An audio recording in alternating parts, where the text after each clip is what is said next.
നമ്മളെല്ലാവർക്കും നമുക്ക് ലോകത്ത് കൈയില്ലാതെ ജനിക്കാം, കാലില്ലാതെ ജനിക്കാം, കണ്ണില്ലാതെ ജനിക്കാം. പക്ഷേ മനുഷ്യന് കുടുംബമില്ലാതെ ജനിക്കാൻ പറ്റില്ല. നമ്മളെല്ലാവരും പിറന്നു വീണത് ഒരു കുടുംബത്തിലാണ്. അതുകൊണ്ടാണ് കുടുംബത്തെ സഭ പിടിക്കുന്നത് ഗാർഹിക സഭ എന്നാണ്, കുടുംബസഭ. ഇപ്പം ലോകം നന്നാകണമെങ്കിൽ ആദ്യം കുടുംബം നന്നാകണം. കുടുംബം നന്നാകുമ്പം ലോകം നന്നാകും എന്നാണ് പറയുക. അപ്പം ഇന്ന് ഒരുപാട് അസ്വസ്ഥതകളൊക്കെ കുടുംബത്തിൽ മനുഷ്യർ അനുഭവിക്കുന്ന കാലഘട്ടത്തിൽ വേദപുസ്തകത്തിൽ നമ്മൾ വായിച്ചു കേട്ടു. വിശുദ്ധ മത്തായിയുടെ സുവിശേഷം 19-ാം അധ്യായത്തിൽ 1 മുതൽ 10 വരെയുള്ള വാക്യങ്ങളിൽ നമ്മൾ ഇപ്രകാരമാണ് വായിച്ചു കേട്ടത്: ദൈവം യോജിപ്പിച്ചത് മനുഷ്യൻ വേർപെടുത്തരുത്. കുടുംബത്തിലൊക്കെ വിവാഹത്തിൻ്റെ ആദ്യ നാളുകളിൽ വലിയ സന്തോഷത്തോടെ ജീവിതം ആരംഭിക്കുന്നവരുണ്ട്. 2 വാക്കുകളാണ് നമ്മൾ സാധാരണ ഉപയോഗിക്കുക. 1 വിവാഹം, 2 ദാമ്പത്യം. വിവാഹം എന്ന വാക്കിൻ്റെ അർത്ഥം ചക്കാത്തിൽ ചുമക്കാൻ പറ്റാത്തത്, എളുപ്പത്തിൽ എടുക്കാൻ പറ്റാത്തത്, പിള്ളകളിയായി വഹിക്കാൻ പറ്റാത്തത്, വിശേഷമായ വിധത്തിൽ വഹിക്കേണ്ടത് വിവാഹം. അതുകൊണ്ടാണ് ഏത് കളിതമാശ പറഞ്ഞു നടക്കുന്ന പെൺകുട്ടിയാണേലും കല്യാണം കഴിഞ്ഞ് 5-6 മാസം കഴിയുമ്പം ഇരുത്തമുള്ള പെണ്ണായിട്ട് മാറും. എത്ര വിളഞ്ഞു നടക്കുന്ന ചെറുപ്പക്കാരനാണേലും പെണ്ണ് കെട്ടി 3 മാസം കഴിയുമ്പം നല്ല പക്വതയും പാകതയുള്ളവനാകും. അതുകൊണ്ടാണ് അപ്പന്മാർ ആമക്കളോട് പറയാറുണ്ട്, പെണ്ണ് കെട്ടട്ടടാ നീ ശരിയായിക്കോളും. അനുഭവത്തിൽ നിന്ന് പറയുന്നതാ. ശരിയാക്കപ്പെട്ട അപ്പൻ അനുഭവിച്ചിട്ട് പറയുന്നതാ, പെണ്ണ് കെട്ടടാ നീ ശരിയായിക്കോളും. തള്ളമാര് പെമ്മക്കളോട് പറയും, കെട്ടിച്ചു വിടട്ടടി നീ ഒതുങ്ങിക്കൊള്ളും. ഒതുക്കപ്പെട്ട അമ്മ അനുഭവത്തിന്റെ പാഠത്തിൽ നിന്ന് പറയുന്നതാ, ഒതുക്കപ്പെടും. ഒരു യുവതി അമ്മയോട് പറഞ്ഞു, എൻ്റെ അമ്മ പറഞ്ഞ ചെറുക്കനെ എനിക്ക് കെട്ടാൻ മനസ്സില്ല. അമ്മ ചോദിച്ചു, അതെന്നാടി? അവൻ പറയുന്നു, സ്വർഗവും ഇല്ല നരകവും ഇല്ല, എന്നാ പാപം വേണേലും ചെയ്യാം, പരിക്ക് പറ്റാതിരുന്നാൽ മതി എന്നാണ്. അമ്മ പറഞ്ഞു, പൊന്നു മോളെ ധൈര്യമായിട്ട് നീ അവനെ തന്നെ കെട്ടിക്കൂ. നിന്നെ കെട്ടി 3 ആഴ്ച കഴിയുമ്പം നരകമുണ്ടെന്ന് അവൻ ഉറപ്പായിക്കോളും, ഇപ്പൊ സ്വർഗമുണ്ടെന്നും അറിയാതെ വിശ്വസിച്ചോളും. അപ്പോൾ ഒട്ടും എളുപ്പമല്ലത്. അതുകൊണ്ടാണ് പറയുക, വിശേഷമായ വിധത്തിൽ വഹിക്കേണ്ടത് വിവാഹം. എന്താണ് ദാമ്പത്യം? 2 സംസ്കൃത മൂലപദങ്ങളിൽ നിന്ന് ഉരുത്തിരിഞ്ഞു വരുന്നതാണ് ദാമ്പത്യം. ദം ദാനം ചെയ്യുക, പത്യം ഒരുമിച്ച് സഹിക്കുക. ഭാര്യാഭർത്താക്കന്മാര് സ്വയം മറന്ന് ശരീരവും മനസ്സും ജീവനും സ്വത്തും ഒക്കെ ദാനം ചെയ്യണം. ഒപ്പം ദൈവം തരുന്ന കുരിശ് ഒരുമിച്ച് സഹിക്കണം. ആദ്യ മാതാപിതാക്കളായ ആദാമും ഹവ്വായും ദേഹം ഒരുമിച്ച് പങ്കുവെച്ചു, ഒരുമിച്ച് സുഖിച്ചു, ഒരുമിച്ച് സന്തോഷിച്ചു. പക്ഷെ മൂത്തവനായ കായേൻ ഇളയവനായ ആബേലിനെ കൊന്നപ്പം 2 പേരും ഒരുമിച്ച് കരഞ്ഞു. ഒരുമിച്ച് ചിരിക്കാനും ഒരുമിച്ച് സഹിക്കാനും ഒന്നിച്ച് പടുത്തുയർത്താനും ദൈവം ഏൽപ്പിച്ചു. ദാമ്പത്യം ദാനം ചെയ്യുക, ഒന്നിച്ച് സഹിക്കുക. വിവാഹത്തിന്റെ ആദ്യ നാളുകളിൽ നല്ല ലഹരി സന്തോഷമായിട്ട് കുടുംബജീവിതം കാണാം. പലപ്പോഴും കണ്ടിട്ടുണ്ട്. കല്യാണം കഴിഞ്ഞ ആദ്യ നാളുകളിൽ നമ്മുടെയൊക്കെ കേരളത്തിലെ ഭാര്യാഭർത്താക്കന്മാരെ ബസ്സിന്റെ മുൻ സീറ്റിൽ തട്ടി മുട്ടി ഒട്ടി ഉരുമി അടുത്തൊരു യാത്ര. അപ്പോൾ ഒരുമിച്ച് പോകുമ്പം കണ്ടക്ടർ വന്നിട്ട് പറയും, ടിക്കറ്റ് ടിക്കറ്റ്. ഉടനെ കെട്ടിയവന്റെ മറുപടി, പൊന്ന് കണ്ടക്ടറെ ഒറ്റ ടിക്കറ്റ്. അപ്പം അവൻ കണ്ടക്ടർ ചോദിക്കും, അതന്നെ ഇനിയും ഭാര്യയ്ക്ക് 3 വയസ്സ് പൂർത്തിയായിട്ടില്ലേ? ഉടനെ ഭർത്താവിൻ്റെ മറുപടി, പൊന്ന് കണ്ടക്ടറെ ഇങ്ങനെയൊക്കെ ഞങ്ങളെ 2ആയിട്ട് തോന്നിയാലും ഞങ്ങളെ കെട്ടിച്ച് അച്ഛൻ പറഞ്ഞായിരുന്നു, ഇനിമേൽ നിങ്ങൾ 2 അല്ല 1 ആകുന്നു. അപ്പോൾ ഒരുമിച്ചൊരു യാത്ര. അപ്പോൾ ഒരുമിച്ചുള്ള ഒരു ജീവിതയാത്രയിലാണ് വിവാഹം എന്നൊക്കെ പറയാം. ബസ്സിൽ ആദ്യ നാളുകളിൽ ബസ്സിൻ്റെ മുൻ സീറ്റിൽ ഭർത്താവും ഭാര്യയും തട്ടി മുട്ടി ഒട്ടി ഉരുമി അടുത്തൊരു യാത്ര. അവിടെ നിന്ന് ഗർഭിണിയായാലോ, നീ മുമ്പിലിരുന്നോടി, ഞാൻ പുറകിലുണ്ട് കേട്ടോ. 2 മക്കളായാലോ, നീ ആദ്യത്തെ വണ്ടിക്ക് പോകോടി, ഞാൻ അടുത്ത വണ്ടിക്ക് പോന്നേക്കാം. ആദ്യത്തെ വീര്യം പോയി, ലഹരി പോയി. അതുകൊണ്ടാണ് കല്യാണം കഴിഞ്ഞ് 1-ാം വർഷം ഭാര്യ പറഞ്ഞുകൊണ്ട് കിടക്കും, ഭർത്താവ് കേട്ടുകൊണ്ട് കിടക്കും. 2-ാം വർഷം കെട്ടിയവൻ പറഞ്ഞുകൊണ്ട് കിടക്കും, ഭാര്യ കേട്ടുകൊണ്ട് കിടക്കും. 3-ാം വർഷം 2 പേരും ഒരുമിച്ച് പറഞ്ഞുകൊണ്ടിരിക്കും, നാട്ടുകാർ കേട്ടുകൊണ്ടിരിക്കും. അങ്ങനെ ആദ്യത്തെ ലഹരി പോയി, വീര്യം പോയെന്നാ പറയാ. അപ്പൊ വീര്യമുള്ള ഒരു കുടുംബമായിട്ട് ദാമ്പത്യം മാറ്റുവാൻ ദൈവം വിളിക്കുക, വിശേഷമായ വിധത്തിൽ വഹിക്കേണ്ടത്. അടുത്തിടെ ഞാൻ പാലായിലൂടെ ഉച്ച കഴിഞ്ഞ് 2:30 നല്ല വെയിലത്ത് മോട്ടോർ സൈക്കിളിൽ പോവാ. ഞാനിങ്ങനെ മോട്ടോർ സൈക്കിളിൽ പോകുമ്പോൾ എൻ്റെ ഒരു സ്നേഹിതൻ അവൻ്റെ ഭാര്യയെ പുറകെ വെച്ച് ഉച്ച കഴിഞ്ഞ് 2:30 നല്ല സൂര്യപ്രകാശത്തിൽ ലൈറ്റ് ഇട്ടുകൊണ്ട് വണ്ടി മാക്സിമം സ്പീഡിൽ ഓടിക്കുന്നു. ഞാൻ ഇങ്ങനെ കൈ കാണിച്ചു, നാട്ടിലൊരു സിഗ്നലായിട്ട്. അവൻ വണ്ടി നിർത്തി ചോദിച്ചു, എന്നാ അച്ചായി കാണിക്കുന്നത്? ഞാൻ പറഞ്ഞു, പൊട്ടച്ചാരെ, പെട്രോളിന് ഇത്രയും വിലയുള്ളപ്പോൾ ആരെങ്കിലും പകൽവെട്ടത്ത് സൂര്യപ്രകാശത്തിൽ പെട്രോൾ കത്തിച്ച് കളയോ? അവൻ അച്ഛൻ മിണ്ടാതിരിയച്ച, അപകടം പുറകിലിരിക്കുന്നു, അതാണ് ലൈറ്റ് ഇട്ടുകൊണ്ട് 2:30 വണ്ടി ഓടിക്കുക. അപ്പൊ ദാമ്പത്യ ജീവിതം എന്ന് പറഞ്ഞു കഴിയുന്നത് ഒരു അപകടത്തിന്റെ ജീവിതത്തിലേക്കല്ല, ദാനം ചെയ്യാനും ഒരുമിച്ച് സഹിക്കാനും ഒന്നിച്ചായിരിക്കുവാനും ദൈവം ചേർത്ത് വെച്ച ക്രൈസ്തവ ദാമ്പത്യ ജീവിതം. അതിനെ കാരണവന്മാർ വിളിച്ചു കുടുംബം. കൂടുമ്പോൾ ഇമ്പമുള്ളത് കുടുംബം, കൂടുമ്പോൾ ഇമ്പമില്ലെങ്കിൽ ഭൂകമ്പം എന്നാണ് പറയുക. ഒരുമയുണ്ടെങ്കിൽ ഒലക്കമേലും കിടക്കാം ദാമ്പത്യം, ഒരുമയില്ലെങ്കിൽ ഒലക്കമേലേ കിടക്കും അത് കുടുംബജീവിതം. അപ്പൊ ദൈവം ഒരുമിപ്പിച്ച് ചേർത്ത ദാമ്പത്യ ജീവിതം. അവിടെയാണ് ആദ്യ പുരുഷനായ ആദാം ആദ്യ സ്ത്രീയായ ഹവ്വായോട് പറഞ്ഞ ലോകത്തിലെ ഒന്നാമത്തെ ഉടമ്പടി. വിശുദ്ധ വേദപുസ്തകം എന്ന് പറയുന്നത് ഉൽപ്പത്തി പുസ്തകത്തിലെ 3 ഉടമ്പടികളിൽ ആരംഭിക്കുന്നതാണ്. വേദപുസ്തകത്തിന്റെ ആദ്യ ഗ്രന്ഥമായ ഉൽപ്പത്തി പുസ്തകത്തിൽ 3 ഉടമ്പടികളാണ് കാണുക. ലോക ചരിത്രത്തിലെ ഒന്നാമത്തെ ഉടമ്പടി ദാമ്പത്യത്തിന്റെ ഉടമ്പടിയാണ്. വിവാഹത്തിന്റെ ഉടമ്പടിയാണ് ഒന്നാമത്തെ ഉടമ്പടി. ഉൽപ്പത്തി 2:23 ആദ്യ ഉടമ്പടി കാണാം. ആദ്യ പുരുഷൻ ആദ്യ സ്ത്രീയോട് പറഞ്ഞ, മോളെ നീ എന്റെ അസ്ഥിയുടെ അസ്ഥിയും മാംസത്തിന്റെ മാംസവുമാണ്. ഇതാണ് ഒന്നാമത്തെ ഉടമ്പടി. അസ്ഥിയുടെ അസ്ഥി, മാംസത്തിന്റെ മാംസം, വിവാഹത്തിന്റെ ഉടമ്പടി. രണ്ടാമത്തെ ഉടമ്പടി ഉൽപ്പത്തി 8 ദൈവവും മാനവ വംശവും തമ്മിൽ നടത്തിയ രണ്ടാമത്തെ ഉടമ്പടിയാണ്. ഇനിമേൽ ജലപ്രളയത്തിലൂടെ ഈ ഭൂമുഖത്തെ തുടച്ചു മാറ്റില്ല എന്നതിന്റെ അടയാളമായി വാനവിധാനത്തിൽ ഉടമ്പടിയുടെ അടയാളമായ ഒരു മഴവില്ല് നോഹയുടെ മുമ്പിൽ വിരിയിച്ച ദൈവം. അതായിരുന്നു രണ്ടാമത്തെ ഉടമ്പടി. മൂന്നാമത്തെ ഉടമ്പടി ദൈവവും വിശ്വാസിയുടെ പിതാവായ അബ്രഹാമും തമ്മിൽ നടത്തിയ ഉടമ്പടി.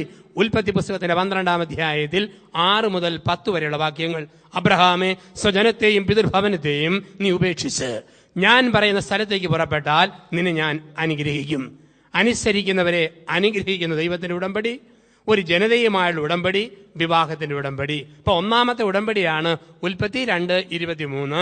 ആദ്യ പുരുഷൻ ആദ്യ സ്ത്രീയോട് പറയാം, മോളെ നീ എന്റെ അസ്ഥിയുടെ അസ്ഥിയും മാംസത്തിന്റെ മാംസവുമാ. എന്താ അതിന്റെ അർത്ഥം? അസ്ഥി വെറുതെ തുറന്നിരുന്നാൽ പോകുന്ന വഴിക്ക് ഭിത്തിക്കിട്ട് മുട്ടും, മരത്തിനിട്ട് തട്ടും, കല്ലേ ചെന്ന് തട്ടും, അങ്ങനെ അസ്ഥി പെട്ടെന്ന് പൊട്ടിപ്പോവും. മാംസവോ അകത്ത് അസ്ഥിയില്ലെങ്കിൽ മാംസം തളതള കൊളവടാന്ന് കിടക്കും. ഇതാണ് മാംസത്തിന്റെ പ്രത്യേകത. കുടുംബത്തിൽ ഭർത്താവ് അസ്ഥിയാണ്. അവൻ തോന്നുന്ന പറയും, ക്ഷിപ്രകോപം, എടുത്തിയാട്ടും, തെറിക്കുത്തരം മുറിപ്പത്തിൽ, തട്ടുക, മുട്ടുക, പൊട്ടുക, ബഹളം വെച്ച് നടക്കുക. അപ്പോൾ ഭാര്യ എന്ന മാംസം ഭർത്താവിനെ പൊതിയണം. പൊതിഞ്ഞിട്ട് പറയണം, അപ്പനാകട്ടോ ഇത് കൂട്ട് വർത്താനം പറയല്ലേ, കെട്ടിയവനാകട്ടോ കുറെ കൂടെ സ്റ്റാൻഡേർഡ് വേണം. ഇങ്ങനെ കൂട്ടത്തിൽ നിന്ന് പൊതിഞ്ഞു കൊടുക്കണം. പെണ്ണ് പ്രായമായിട്ട് വരും കേട്ടോ, വല്ലതും കരുതിയിട്ടുണ്ടോ, ഇങ്ങനെ പുറകിൽ നിന്ന് പൊതിയണം ഭാര്യ. അതാണ് അവൾ മാംസമാ. ഇവൾ ഒറ്റയ്ക്ക് ബലമില്ലാത്ത പാവാ. അപ്പൊ അവളെ ബലപ്പെടുത്താൻ വേണ്ടിയിട്ട് ഇവൻ അസ്ഥി പോലെ കൂടെ എന്ന് പറഞ്ഞു, എടി പൊട്ടി ധൈര്യമായിട്ടിരിക്കുക, നിനക്ക് ഞാനല്ലേ ഉള്ളത്, നിന്നെ കിട്ടുന്നത് വേറെ ആരുമല്ലോ, ഞാനല്ലേ. ഇങ്ങനെ കൂടെ നിന്ന് ബലം കൊടുക്കുന്ന ഭർത്താവ്, അവനെ പൊതിയുന്ന ഭാര്യ, അസ്ഥിയുടെ അസ്ഥി, മാംസത്തിന്റെ മാംസം. ഇതാണ് ദാമ്പത്യം. അപ്പൊ ഇതിന് ക്രൈസ്തവ വിവാഹ വിജ്ഞാനീയത്തിൽ 7 അർത്ഥങ്ങളാണ് പഠിപ്പിക്കുക. അസ്ഥിയുടെ അസ്ഥി, മാംസത്തിന്. നമുക്കറിയാം, ഇപ്പം കുടുംബ ഭദ്രതാ വർഷമായിട്ട് ആഘോഷിക്കുന്ന അവസരത്തിൽ ക്രൈസ്തവ വിവാഹ വിജ്ഞാനീയത്തിൽ ഈ ഒറ്റ വാക്യത്തിന് 7 അർത്ഥങ്ങളാണ് പഠിപ്പിക്കുക. അസ്ഥിയുടെ അസ്ഥി, മാംസത്തിന്റെ മാംസം. 1, ദമ്പതികൾ പരസ്പരം ആപത്തിൽ ആലംബമായിരിക്കണം എന്നാണ് പറയുക. ദമ്പതികൾ പരസ്പരം ആപത്തിൽ ആലംബമായിരിക്കണം. എന്താണ് ആപത്തിൽ ആലംബം? ഭാര്യയ്ക്ക് ഛർദി, തണ്ടില് വേദന, മനം പുരട്ടൽ, ക്ഷീണം. ഇങ്ങനെ കട്ടിലേക്ക് കിടക്കുമ്പം ഭർത്താവ് അവളുടെ അടുക്കലുള്ള കസേലയിൽ ഇരുന്നുകൊണ്ട്, മോളെ ധൈര്യമായിട്ട് പനിച്ചാട്ടെ, നിന്റെ ആപത്തിൽ ആലംബം ഇവിടെ തന്നെ ഇരിപ്പുണ്ട് എന്ന് പറഞ്ഞാൽ മതിയോ? അല്ലെ ഭർത്താവിന് ക്ഷീണം വരുമ്പോൾ, രോഗം വരുമ്പോൾ ഭാര്യ അടുത്തിരുന്ന്, ചേട്ടൻ ഒന്നുകൊണ്ടും പേടിക്കേണ്ട, ധൈര്യമായിട്ട് തലവേദന വന്നോട്ട്, ചേട്ടന്റെ ആപത്തിൽ ആലംബം ഇവിടെ തന്നെ ഇരിപ്പുണ്ട്. ഇത് വാക്കുകൊണ്ടല്ല പ്രവൃത്തി കൊണ്ട് കാണിക്കുന്നതാണ് ആപത്തിൽ ആലംബം. ഉദാഹരണത്തിന്, ഭർത്താവിന് തലവേദനയും പനിയും വന്നാൽ ഭാര്യ അടുത്ത് ചെന്നിരുന്ന് മരുന്ന് എന്താണോ അത് നെറ്റിയിൽ പുരട്ടി കൊടുത്ത്, ഗുളിക വായിൽ ഇട്ട് കൊടുത്ത്, ഗുളിക തൊണ്ടയിൽ വിലങ്ങാതിരിക്കാൻ വെള്ളം വായിൽ ഒഴിച്ചു കൊടുത്ത്, അവന് തല പൊക്കാവുന്ന കനവേ ഉള്ളെങ്കിൽ 2 കൈ കൊണ്ടും പൊക്കിയെടുത്ത് സ്വന്തം നെഞ്ചോട് ചേർത്ത് വെച്ച് മെലിഞ്ഞ വിരല് മുടിക്കിടയിൽ കൂടെ അമത്തി തിരുമ്മി ഓടിച്ചിട്ട് ചോദിക്കണം, ഇനി വല്ലതും ചെയ്യണോ ചേട്ടാ എന്ന് ചോദിക്കുമ്പോൾ അവൾ അവന് കൊടുക്കുന്നത് ആപത്തിൽ ആലംബം. അതുപോലെ ഭാര്യയ്ക്കൊരു ക്ഷീണം വന്ന് കിടക്കുമ്പം കുടിക്കാൻ ചൂടുവെള്ളമുണ്ടോ, പതയ്ക്കാൻ സോപ്പുണ്ടോ, തുടയ്ക്കാൻ തുണിയുണ്ടോ, അങ്ങനെ അന്വേഷിക്കാതെ രോഗം മാറുന്നതുവരെ നെടലുപോലെ കൂടെ നിൽക്കുന്ന ഭർത്താവ്. അപ്പം ശാരീരിക രോഗത്തിൽ പരസ്പരം കൊടുക്കേണ്ട കരുതൽ. 2, ഭർത്താവിന് മനപ്രയാസം വരുമ്പോൾ ഭാര്യ കൂടെ നിന്ന് ഭർത്താവിനെ ധൈര്യപ്പെടുത്തണം. ഭാര്യയ്ക്ക് മനപ്രയാസം വരുമ്പോൾ ഭർത്താവ് കൂടെ നിന്ന് ഭാര്യയെ ബലപ്പെടുത്തണം. മാനസിക തകർച്ചയിൽ ഒപ്പം നിൽക്കുക. 3, ഭർത്താവിന്റെ ഞായറാഴ്ച കുർബാന, വേദപുസ്തക വായന, സന്ധ്യാപ്രാർത്ഥന, ഇടയ്ക്കുള്ള കുമ്പസാരം, ഈ കാര്യങ്ങളിൽ ഭാര്യ ശ്രദ്ധയോടെ ഭർത്താവിനെ പറഞ്ഞു തിരുത്തി കൊടുക്കുമ്പോൾ, അതുപോലെ ഭാര്യയുടെ ആധ്യാത്മിക ജീവിതത്തിൽ ഭർത്താവ് കരുതൽ കൊടുക്കുമ്പോൾ, ശാരീരിക, മാനസിക, ആത്മീയ തലങ്ങളിൽ ഈ കരുതൽ കൊടുക്കുമ്പോൾ അതിനെ വിളിക്കുന്ന വാക്ക് ആപത്തിൽ ആലംബം. അങ്ങനെ കുറേ നാൾ ജീവിക്കുമ്പം ദമ്പതിമാരുടെ ദേഹത്തു നിന്നും ഒരു തരംഗം പുറപ്പെടുമെന്ന ഇന്ന് മനഃശാസ്ത്രം പഠിപ്പിക്കുക. റഷ്യയിൽ ഒരു ക്യാമറ ഡെവലപ്പ് ചെയ്തിട്ടുണ്ട്. അടുത്തിടെ സയൻസ് മാസികയിൽ അതിനെക്കുറിച്ചുള്ള ലേഖനങ്ങൾ വരുന്നുണ്ട്. ആ ക്യാമറ സിസ്റ്റത്തിന്റെ പേര് കിർലിയൻ ഫോട്ടോഗ്രഫി എന്നാണ്. കിർലിയൻ എന്ന സയന്റിസ്റ്റ് കണ്ടുപിടിച്ച ക്യാമറ കിർലിയൻ ഫോട്ടോഗ്രഫി. അതിൽ പറയുക, മനപ്രയാസമുള്ള സമയത്ത് ഒരു ഫോട്ടോ എടുത്താൽ അതിൻ്റെ രശ്മികൾ വളരെ ഡിം ആയിട്ടിരിക്കും. മനസ്സിൽ സന്തോഷമുള്ളപ്പം ഫോട്ടോ എടുത്താൽ അത് വളരെ ബ്രൈറ്റ് ആയിട്ടിരിക്കുമെന്നാണ്. അതിന് പ്രകാരം പറഞ്ഞു വെക്കുന്നത് ശരിക്കും തരംഗം പുറപ്പെടുമെന്നാണ്. ഭാര്യ ഭർത്താവിനെ സ്നേഹിച്ചാൽ, ഭർത്താവ് ഭാര്യയെ സ്നേഹിച്ചാൽ ഒരു തരംഗം ദേഹത്തുനിന്ന് പുറപ്പെടും. ഞാൻ സെമിനാരി പഠിച്ചിരുന്ന കാലത്ത് എനിക്കൊരു തലവേദനയോ പനിയോ വന്നാൽ 10 ദിവസം കഴിയുമ്പം എൻ്റെ അമ്മയുടെ കത്ത് എനിക്ക് വരുമായിരുന്നു. മോനെ, നിനക്ക് വല്ല ക്ഷീണമായിരുന്നോ? അമ്മയ്ക്കൊരു തലവേദനയും പനിയും. 100 മൈൽ ദൂരെ ഇരിക്കുന്ന എൻ്റെ തലവേദനയും പനിയും അങ്ങ് അകലെയുള്ള അമ്മയ്ക്ക് അനുഭവിക്കാൻ പറ്റുമായിരുന്നു. അതിന് നമ്മൾ വിളിക്കുന്ന വാക്ക് ടെലപ്പതി എന്നാണ്. പേരറിയത്തില്ലാത്ത വികാരത്തിന് പേരിടാൻ നമ്മൾ മിടുക്കരാ. എന്താണ് ഈ ടെലപ്പതി? സ്നേഹത്തിന്റെ തരംഗം. അതല്ലേ കോട്ടയത്തുള്ള ഭാര്യയ്ക്ക് ഒരു തലവേദന വന്നാൽ കുവൈറ്റിലുള്ള ഭർത്താവിന് ആ സമയത്ത് ഒരു തലവെട്ടല്. ഇവിടെയുള്ള ഭാര്യയ്ക്ക് ഒരു നെഞ്ചുവേദന വന്നാൽ കേരളത്തിലുള്ള ഭർത്താവിന് ആ സമയത്ത് ഒരു നെഞ്ചുവേദന. ഭർത്താവിൻ്റെ മരണവാർത്ത കേട്ട ഭാര്യ അതേസമയം മരിച്ചു വീഴുന്നു. ഭാര്യയുടെ മരണവാർത്ത കേട്ട ഭർത്താവ് ബോധമറ്റ് താഴെ വീഴുന്നു. സ്നേഹത്തിൻ്റെ തരംഗം. ഞാൻ വഴിയെ ഇങ്ങനെ നടന്നു പോകുമ്പോൾ എൻ്റെ കാലിൽ ഒരു മുള്ളു കൊണ്ടു. കാലിൽ മുള്ളു കൊള്ളുമ്പം കൈ കെട്ടുന്നുകൊണ്ട് പറയുമോ, ഒരുപാടടുത്ത് പോകുന്ന കാലല്ലേ, കൊള്ളട്ടെ, അങ്ങനെ കൊള്ളട്ടെ, മുള്ളു മാത്രമല്ല മുള്ളാണിയും കുത്തി കയറട്ടെ. പറയാൻ പറ്റിയല്ല. കാലിൽ മുള്ളുകൊണ്ടോ കൈ ഓടിച്ചെല്ലും, മുള്ളു വലിച്ചൂരും, മരുന്ന് വെച്ച് കിട്ടും. ഇതാണ് കൈയും കാലും തമ്മിലുള്ള ബന്ധം. ഭാര്യയ്ക്ക് ഒരു മനപ്രയാസം വരുമ്പം ഭർത്താവ് പറഞ്ഞേക്കരുത്, നീറട്ടെ, അങ്ങനെ നീറട്ടെ, നീട്ടിക്കാക്കാ പോലെ നീറട്ടെ, എന്നെ നാറ്റിയ തന്നെ നീറ്റാനുള്ള സമയം ഇതാ വന്നിരിക്കുന്നു. അങ്ങനെ ഭർത്താവിന് പറയാൻ പറ്റിയല്ല, ഭാര്യയ്ക്ക് പറയാൻ പറ്റിയല്ല. ഭാര്യയുടെ മനസ്സ് നുറുങ്ങിയോ ഭർത്താവിൻ്റെ മനസ്സ് നുറുങ്ങും, ഭർത്താവിൻ്റെ മനസ്സ് നുറുങ്ങിയോ ഭാര്യയുടെ മനസ്സ് നുറുങ്ങും. ഇതാണ് ആപത്തിൽ ആലംബം. അത് ഏറ്റവും വലിയ തെളിവാണ് സോണിയാഗാന്ധി. രാജീവ് ഗാന്ധി ശ്രീ പെരുമ്പത്തൂരിൽ മനുഷ്യ ബോംബ് സ്ഫോടനത്തിൽ കൊല്ലപ്പെട്ട അതേ സെക്കൻഡിൽ ഡൽഹിയിൽ ജൻപത് റോഡിൽ സോണിയാഗാന്ധി അന്നത്തെ രാജീവിന്റെ സെക്രട്ടറി ജോർജിനോട് ഒരു ചോദ്യം ചോദിച്ചു. ചരിത്രത്തിൽ കോറിയിട്ടിരിക്കുന്ന ചോദ്യം, എൻ്റെ രാജീവിന് എന്തു പറ്റി? അരമണിക്കൂർ കഴിഞ്ഞാണ് ലോക വാർത്താ മാധ്യമങ്ങൾ രാജീവിന്റെ വധവാർത്ത ടെലികാസ്റ്റ് ചെയ്തത്. പക്ഷെ സോണിയയ്ക്ക് മനസ്സിലായി രാജീവിനെന്തോ സംഭവിച്ചതുപോലെ. ഇതാണ് സ്നേഹത്തിന്റെ തരംഗം എന്ന് പറയുക. ഈ തരംഗത്തിന് വിളിക്കുന്ന വാക്കാണ് ആപത്തിൽ ആലംബമായിരിക്കണം. കുടുംബം ഒരു ദൈവിക പദ്ധതി എന്നുള്ള ധ്യാനചിന്തയിലൂടെ കടന്നു പോകുമ്പോൾ ഓർക്കുക, ദമ്പതികളായവരെ, കഴിഞ്ഞകാല ജീവിതത്തിൽ ഭാര്യയ്ക്കൊരു മനപ്രയാസം വന്നപ്പം, ഭർത്താവിന് നൊമ്പരം വന്നപ്പോൾ പരസ്പരം ആപത്തിൽ ആലംബമായിരുന്നോ അതോ മറ്റൊരു വിധത്തിലായിരുന്നോ പ്രതികരണം എങ്കിൽ തിരുത്തുക. 2, ജീവിതത്തിൻ്റെ ആധാരമായിരിക്കണം. എന്താണ് ആധാരം? ഉറപ്പ്. ഈ ലോകത്തിൽ ഒരു പുരുഷന്റെ ഉറപ്പ് ഭാര്യയായിരിക്കണം. ഏത് ഭാര്യ? സ്വന്തം ഭാര്യ. ചില ആണുങ്ങളെ കണ്ടിട്ടുണ്ട്, പൊട്ടി ഭാര്യ, സ്വന്തം ഭാര്യ, ഉഗ്രം ഭാര്യ, അങ്ങേ വീട്ടിലെ ഭാര്യ. ആ ചിന്തയരുത്. ചില പെണ്ണുങ്ങളുണ്ട്, ഓക്കം കെട്ടിയവൻ, സ്വന്തം കെട്ടിയവൻ, ഊറ്റം കെട്ടിയവൻ, അപ്പുറത്തെ കെട്ടിയവൻ. ഈ കാഴ്ചപ്പാടരുതെന്നാണ്. ഒരു ഭർത്താവിന്റെ ഉറപ്പ് അവന്റെ ഭാര്യ, ഒരു സ്ത്രീയുടെ ഉറപ്പ് അവളുടെ ഭർത്താവ്. എന്തു കുറ്റങ്ങളും കുറവുകളും ഉണ്ടോ ദൈവം തന്നതാ. ഒരിക്കലും സംശയിക്കരുത്. സംശയത്തിന് വിത്ത് വീടരുത്. സംശയം പണ്ടേ തുടങ്ങിയതാ. പർദീസായിൽ ആദ്യ രാത്രി 12:30 ആദം കൂർക്കം പിടിച്ച് കിടന്നുറങ്ങുമ്പം ആദത്തിന്റെ വയറേ കൂടെ ചൂലഴയുന്ന പോലെ എന്തോ ഒന്ന് കയറി പോന്നു. ആദം ഞെട്ടി എഴുന്നേറ്റ് നോക്കുമ്പം ഔവായുടെ മുടി ആദത്തിന്റെ വയറേ കൂടെ ഒലഞ്ഞ് കയറി പോണതാ. ആദം ചോദിച്ചു, എന്നതാടി രാത്രി തപ്പുന്നത്? ഉടനെ അവളൊരു മിണ്ടാതെ കിടക്ക, മനുഷ്യ, ഞാൻ നോക്കട്ടെ, നിങ്ങളുടെ വേറെ വല്ല എല്ലും പോയിട്ടുണ്ടോ എന്ന് ഞാനൊന്ന് തപ്പി നോക്കട്ടെ. അപ്പം അന്നേ ആരംഭിച്ചെന്നാ പറയുക. അപ്പം എന്നുകൊണ്ട് ഈ സംശയത്തിന്റെ വിത്ത് മനുഷ്യന്റെ ചരിത്രത്തിൽ എന്നും നമ്മൾ കാണും. ഈ സംശയത്തിന്റെ വിത്ത് ഏതെല്ലാം വിധത്തിലാണ്. കേരളത്തിൽ കാണിച്ചാൽ ആണുങ്ങൾ പുറത്തു പോയിട്ട് വരുമ്പം പെരയ്ക്കകത്ത് വട്ടം ചുറ്റി നോക്കുക, വല്ല സിഗരറ്റ് കുറ്റി നീറി കിടപ്പുണ്ടോ, വീടിക്കുറ്റി അണഞ്ഞു കിടപ്പുണ്ടോ, ബെഡ്ഷീറ്റ് മടങ്ങിയാണോ ചുരുണ്ടാണോ കിടക്കുന്നത്. ഏതെല്ലാം ടൈപ്പ് ആണുങ്ങളെ കണ്ടിട്ടുണ്ട്. പെണ്ണുങ്ങളുകൊണ്ട് കൂടിയ വർഗം. ഭർത്താവ് വന്ന് ഷർട്ട് ഊരി ഹാങ്കറെ കൊളുത്തിയിട്ടപ്പം അവൾ പെരുവെല്ല് കുത്തി തവളയാട്ടം ചാടി ഷർട്ടെ വലിഞ്ഞു നോക്കുക, വല്ല നീണ്ട മുടിയെങ്ങാനും ഉടക്കി കിടപ്പുണ്ടോ. കറുത്തതാണെങ്കിൽ ബോംബ് സ്ഫോടനം, വെളുത്തതാണെങ്കിൽ സഹിച്ചേക്കാം. ഒരു ദിവസം നോക്കിയപ്പോഴത്തേക്ക് കറുത്ത മുടി, ആഹാ, ഏത് പെണ്ണിന്റെ പുറകെയാടോ താൻ പോയത്. 2-ാം ദിവസം വെളുത്ത മുടി, കൊള്ളാവല്ലോ, കിളവിമാരെ വെറുതെ പിടിയാലല്ലേ. 3-ാം ദിവസം നോക്കിയപ്പോൾ ഒരു മുടിയില്ല, അമ്പടാ കള്ള, എന്നെ പറ്റിക്കാമെന്ന് കരുതിയല്ലേ. ഏത് കഷണ്ടിക്കാരിയുടെ കൂടെ താൻ പോയത്. ഇതാണ് ലോകം എന്ന് പറയുക. അപ്പൊ അവിടുന്ന് ആരംഭിക്കുന്നതാ. അപ്പൊ ഒരിക്കലും സംശയത്തിന്റെ വിത്ത് വീഴരുത്. ഒരിക്കലും ഭർത്താവിനെ സംശയിക്കരുത്, ഭാര്യയെ സംശയിക്കരുത്. ജീവിത പങ്കാളിയെ സംശയിക്കുക എന്ന് പറഞ്ഞാൽ കുടിക്കുന്ന വെള്ളത്തെയും ശ്വസിക്കുന്ന വായുവിനെയും സംശയിക്കുന്നതിനൊക്കെ കഷ്ടമാണ്. അപ്പൊ ജീവിതത്തിൽ പൂർണ്ണമായ വിശ്വാസം. ഇപ്പൊ 1, ആപത്തിൽ ആലംബമായിരിക്കണം. 2, ജീവിതത്തിന്റെ ആധാരമായിരിക്കണം.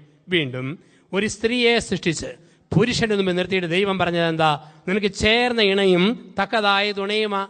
പല ആൾക്കാരുടെ ഓർമ്മ കല്യാണം കഴിക്കുന്ന മക്കളുണ്ടാകാനാണെന്ന്. അത് വേദപുസ്തകത്തിന്റെ വ്യാഖ്യാന പ്രകാരം ശരിയല്ല. മക്കൾ ഉണ്ടാകാതിരിക്കാം. മക്കൾ ഇല്ലാത്ത അവസ്ഥ, മോശമെന്നുള്ള അവസ്ഥ ബൈബിൾ കാഴ്ചപ്പാടല്ല. വിജാതീയ മതങ്ങളുടെ പശ്ചാത്തലത്തിൽ നിന്ന് കയറി വന്നൊരു ആശയമാണ് ബൈബിളിന്റെ അടിസ്ഥാന കാഴ്ചപ്പാട് ദൈവം മക്കളെ തന്നു, തന്നില്ല. ഉണ്ടാകുവായിട്ട് വേണ്ടെന്ന് വെക്കുന്നത് തിന്മയാ. പക്ഷെ ഉണ്ടാകുമില്ല, ദൈവത്തിന്റെ പ്ലാനാ. ദൈവത്തിന്റെ പദ്ധതി സഹിത്വമാ. വിവാഹം എന്ന് പറഞ്ഞാൽ സുഹൃത്ത് ബന്ധം, സഹിത്വം. അതുകൊണ്ടാണ് പറഞ്ഞത് ആദത്തിന് മക്കളെ ഉണ്ടാക്കാൻ ഹൗവായെ കൊടുത്തു എന്ന് ബൈബിളിൽ പറഞ്ഞിട്ടില്ല. ബൈബിളിൽ പറഞ്ഞത് അവന് ചേർന്ന ഇണ, തക്കതായ തുണ. കുറെ നാളുകൾക്ക് മുമ്പ് കൊടമാളൂരിൽ 72 വയസ്സുള്ള അച്ചായൻ പെണ്ണ് കെട്ടി. നവവധുവിന്റെ പ്രായം 64. ഞാനും ഒന്ന് കാണാൻ ചെന്നു, എങ്ങനെയുണ്ട് ഈ കല്യാണമെന്ന്. നവവധുവിന് ഒരു കുഴപ്പമുള്ളൂ, മുൻനിരയിൽ 3-4 പല്ലില്ല എന്നൊരൊറ്റ കുഴപ്പം. അപ്പോൾ എന്തിനു വേണ്ടിയാ? സഹിത്വം. ഒരു കൂട്ടിനൊരാൾ. വിവാഹം കൂട്ടാണ്. അതാണ് ചേർന്ന ഇണ. ഓരോരുത്തരും ഓർക്കണം, ചേർന്ന ഇണയായിട്ട് ജീവിത പങ്കാളിയെ കാണണം. അതുകൊണ്ടാണ് നിങ്ങൾ കല്യാണം കഴിഞ്ഞവരൊക്കെ ഒന്ന് ഓർത്ത് നോക്കുക, ചേർന്ന ഇണയല്ലേ. ദൈവത്തിന്റെ പദ്ധതി ഭയങ്കരമാ. ഒരു വാക്കുപോലും പറയാത്ത കെട്ടിയവന് വാ പൊളിച്ചാൽ അടയ്ക്കാൻ പ്രയാസമുള്ള ഭാര്യയെ കൊടുക്കും. ഒന്നും മിണ്ടാത്തവൾക്ക് ഇഷ്ടം പോലെ വർത്താനം പറയുന്നവനെ, പ്രാർത്ഥന ബോറായവന് പ്രാർത്ഥന നിർത്താത്ത ഭാര്യയെ കൊടുക്കും. മുൻകോപിയായ കെട്ടിയവന് ശാന്തശീലമുള്ള ഭാര്യ, അന്താരാഷ്ട്ര പിശുക്കന് ഇന്റർനാഷണൽ ദൂർത്തടികാരിയെ ഭാര്യയായിട്ട് കൊടുക്കും. അപ്പൊ ദൈവം ചേർന്നതിനായിട്ട് കൊടുക്കുക. അതുകൊണ്ടാണ് 1 കൊരിന്ത്യർ 7-ാം അധ്യായം 14-ാം വാക്യത്തിൽ പറയുന്നു, ഒരു ഭർത്താവ് ഭാര്യ മൂലം വിശദീകരിക്കപ്പെടും, ഒരു ഭാര്യ ഭർത്താവ് മൂലം വിശദീകരിക്കപ്പെടും. ചേർന്ന ഇണ, എല്ലാവിധത്തിലും ചേർന്ന ഇണ. ആണുങ്ങളുടെ ശരീരം എന്ന് പറഞ്ഞാൽ മരത്തെ കയറാൻ പറ്റിയ പരുവത്തിൽ, നാട്ടിലാണ് കപ്പളങ്ങ പറിക്കാം, തേങ്ങ പിരിക്കാം, ചക്കയിടാൻ കയറാം, ഈ പരുവത്തിൽ. പെണ്ണുങ്ങളുടെ ശരീരം മരം കയറാൻ പറ്റിയ പരുവത്തിലല്ല. തേങ്ങ താഴെ കിട്ടാമെങ്കിൽ വാക്കത്തേക്ക് വെട്ടിപ്പൊതിച്ച് ഭാര്യയെ കുത്തിപ്പൊതിച്ച് പൊട്ടിച്ചിട്ട് ചിരവെ ചെരിഞ്ഞിരുന്ന് ചിരണ്ടാൻ പറ്റിയ പരുവത്തിൽ. ദേഹത്തിന്റെ ഘടനയ്ക്ക് വ്യത്യാസമുണ്ട്. ഇനി തലയോട്ടി എല്ലിന്റെ കട്ടിക്ക് വ്യത്യാസമുണ്ട്. പെണ്ണുങ്ങളുടെ തലയോട്ടി എല്ല് പെട്ടെന്ന് കുശിതു പോകും. ആണുങ്ങളുടെ തലയോട്ടി എല്ലോ ഇരുമ്പ് പോലെ കട്ടി. കാരണം അവൻ ഏത് ചുമട് ചുമന്നാലും ഭാര്യയെ പോറ്റണം. തന്നെയുമല്ല, രാവിലെ 6:30 ഭാര്യ കഷ്ടപ്പെട്ട് ചട്ടുകം കൊണ്ട് ദോശ തിരിച്ചിട്ട് മറിച്ചിട്ട് ചുടുമ്പം ചൊറിഞ്ഞ വർത്താനവും പറഞ്ഞവൻ ചെല്ലുമ്പം അരിശം വരുന്ന ഭാര്യ ചട്ടുകത്തിനെ കണ കൊണ്ടൊരു കൊട്ടു കൊടുത്താലും എല്ല് പൊട്ടരുത്, അത്രയും കട്ടിയുള്ള തലയോട്ടി എല്ല് കൊടുത്തിട്ടുണ്ട്. ഇനി തൊലിക്കട്ടിക്ക് വ്യത്യാസം. പെണ്ണുങ്ങൾക്ക് ഷെയ്ക്കാനും കൊടുത്താൽ മോഡേൺ ബ്രെഡിലോ ബണ്ണയിലോ റൊട്ടിക്ക് വെച്ചിട്ട് മാവേലോ പിടിക്കുന്ന പോലെ തളതളാ കുഴവഴാന്ന് എടുക്കും. പക്ഷെ ആണുങ്ങൾക്ക് ഷെയ്ക്കാനും കൊടുത്താൽ കമ്പിപ്പാരയിലോ കാപ്പിക്കമ്പയിലോ പിടിച്ച പോലെ പാറപ്പുറം പോലെ നല്ല കട്ടി. അതുകൊണ്ടാണ് കൊച്ചുപിള്ളേർ കരയുമ്പോൾ അപ്പനെടുത്ത കൊച്ചു പൂർവാധീന ശക്തിയോടെ കാറാൻ തുടങ്ങും. ഏതോ മയിൽക്കുറ്റിയെ മുട്ടിയ പോലെ സർവേക്കല്ലെ തട്ടിയതുപോലെ വല്ലാത്ത കട്ടി. പക്ഷെ തള്ള എടുക്കുമ്പോഴേ കൊച്ചു കരച്ചിൽ നിർത്തും. ഡ്യൂറോപ്ലസ് ഡൺലപ്മെട്ടയ്ക്ക് മുട്ടിയ പോലെ ഒരു നല്ല മയം. തൊലിക്കെട്ടിക്ക് വ്യത്യാസമുണ്ട്, മനക്കെട്ടി വ്യത്യാസം. പുറത്തൊരനക്കം കേട്ടാൽ ഭർത്താവ് ടോർച്ചും കൊണ്ട് പുറത്തിറങ്ങുമ്പം ഭാര്യ വട്ടം കെട്ടിപ്പിടിക്കും. പൊന്നുമനുഷ്യ പോകല്ലേ, പാമ്പാണേ ചേമ്പാണേ കുമ്പാണേ പോയേക്കരുത്. ആണുങ്ങൾക്ക് പ്രാർത്ഥന ബോർ. പുറത്തു പോയിട്ട് വരുന്ന ഭർത്താവിന്റെ 1-ാമത്തെ ചോദ്യം, പ്രാർത്ഥന കഴിഞ്ഞോടി? ഇല്ലെങ്കിൽ കക്ഷി ഒന്നുകൂടെ ടൗണിൽ പോകാൻ തയ്യാറായിട്ടാണ് വന്നിരിക്കുക. അപ്പം പ്രാർത്ഥന ബോർ. പെണ്ണുങ്ങൾക്ക് പ്രാർത്ഥിക്കാൻ ഒരു മടിയില്ല. ആണുങ്ങൾക്ക് സഹനശക്തി വളരെ കുറവ്, പെണ്ണുങ്ങൾക്ക് നല്ല സഹനശക്തി. അതുകൊണ്ടല്ലേ ആണുങ്ങൾക്ക് വൈദ്യവേദന വന്നോ 3-ാം ലോകമഹായുദ്ധം, തലവേദന വന്നോ സുനാമി, നെഞ്ചുവേദന വന്നോ ഭൂമി കുലുക്കം. വേദന വന്നാൽ ഒട്ടും സഹിക്കുകയില്ല. പക്ഷേ പെണ്ണുങ്ങളോ തലയ്ക്കകത്ത് പഴുപ്പ, എന്നാലും പറയും മല്ലിക്കാപ്പ് കുടിച്ച് അറിയായിരുന്നു ഈ വേദനയൊന്ന് മാറുമോന്ന്. കുടല് പഴുത്ത് പൊട്ടുക, എന്നാലും പറയും ഉലുവാവെള്ളം കുടിച്ച് അറിയായിരുന്നു വയറ്റിലെ നൊമ്പരം ഒന്ന് മാറുമോന്ന്. അതുകൊണ്ടാണ് നമ്മുടെയൊക്കെ നാട്ടിൽ 70 പെണ്ണുങ്ങൾ ഭർത്താവില്ലാതെ ജീവിക്കുമ്പോൾ 30 ആണുങ്ങളാണ് ഭാര്യയില്ലാതെ ജീവിക്കുന്നതെന്നാണ്. അതായത് അറ്റാക്ക് വന്ന് മരിക്കുന്ന കൂടുതലും ആണുങ്ങളാണ്. അതുകൊണ്ടാണ് ദൈവമായ കർത്താവ് പ്രസവിക്കുവാനുള്ള വകുപ്പ് പെണ്ണുങ്ങൾക്ക് കൊടുത്തിരിക്കുന്നത്. ഇത് ആണുങ്ങളുടെ വകുപ്പാണോ? ഒറ്റ പ്രസവം, ലോകാവസാനം. ഇനി ഈ പരിപാടിക്ക് ഇല്ല. ഇപ്പൊ ചേർന്ന ഇണയായിട്ട് കൊടുത്തിരിക്കുന്നു. ചേർന്ന ഇണ. ഇപ്പം നമുക്ക് ഈ ചേർന്ന ഇണയെന്ന് പറഞ്ഞു കഴിയുമ്പോഴത്തേക്ക് ജീവിതത്തിൽ ദൈവം തന്നയാളെ ചേർന്ന ഇണയായിട്ട് കാണാനുള്ള ഒരു മനസ്സ് എപ്പോഴും വേണമെന്നാണ് പറയുക. ഒന്ന് ഓർത്ത് നോക്കുക, കഴിഞ്ഞ രാത്രിയിൽ പരിശുദ്ധാത്മാവ് പ്രത്യക്ഷപ്പെട്ടിട്ട് അഭിമന്യ പിതാവിനോട് പറയുകയാണ്, ഇന്ന് ഇവിടെ പങ്കെടുക്കുന്ന എല്ലാവരോടും സഭയുടെ മക്കളായ എല്ലാവരോടും ഒരു പുതിയ കാര്യം പറഞ്ഞേക്കണം. എന്താണെന്ന് പിതാവ് ചോദിച്ചപ്പം പറയുന്നു, ഇന്ന് പാതിരാത്രി 12 മണി മുതൽ ക്രിസ്തീയ സഭകളിൽ ഒരു പുതിയ നിയമം വരുന്നു. ഒക്ടോബർ 29 രാത്രി 12:30 മുതൽ. അപ്പം ആ കാര്യം പറയാൻ പിതാവ് എന്നോടങ്ങ് പറഞ്ഞ് ഏൽപ്പിച്ചാൽ ഞാൻ ഇവിടെ അനൗൺസ് ചെയ്യാൻ നോക്കുക. എന്താണ്? ദൈവം മനസ്സ് മാറ്റിയിരിക്കുന്നു. 2009 വർഷങ്ങളായിട്ട് സഭയിലെ നിയമം താലി കെട്ടിയ പെണ്ണിൻ്റെ കൂടെ മരണം വരെ ജീവിക്കണം, താലി കെട്ടിയ പുരുഷൻ്റെ കൂടെ അന്ത്യം വരെ ജീവിക്കണമെന്ന. എന്നാൽ ഇന്ന് പാതിരാത്രി 12:30 മുതൽ ഒരു പുതിയ നിയമം വരുന്നു. എന്താണ് ആ നിയമം? ഇപ്പോൾ നിങ്ങൾക്കുള്ള ഭർത്താവിനെ മാറ്റി ഇഷ്ടമുള്ള പുതിയ ആളെ ഇന്ന് രാത്രി മുതൽ എടുത്തു തുടങ്ങാം.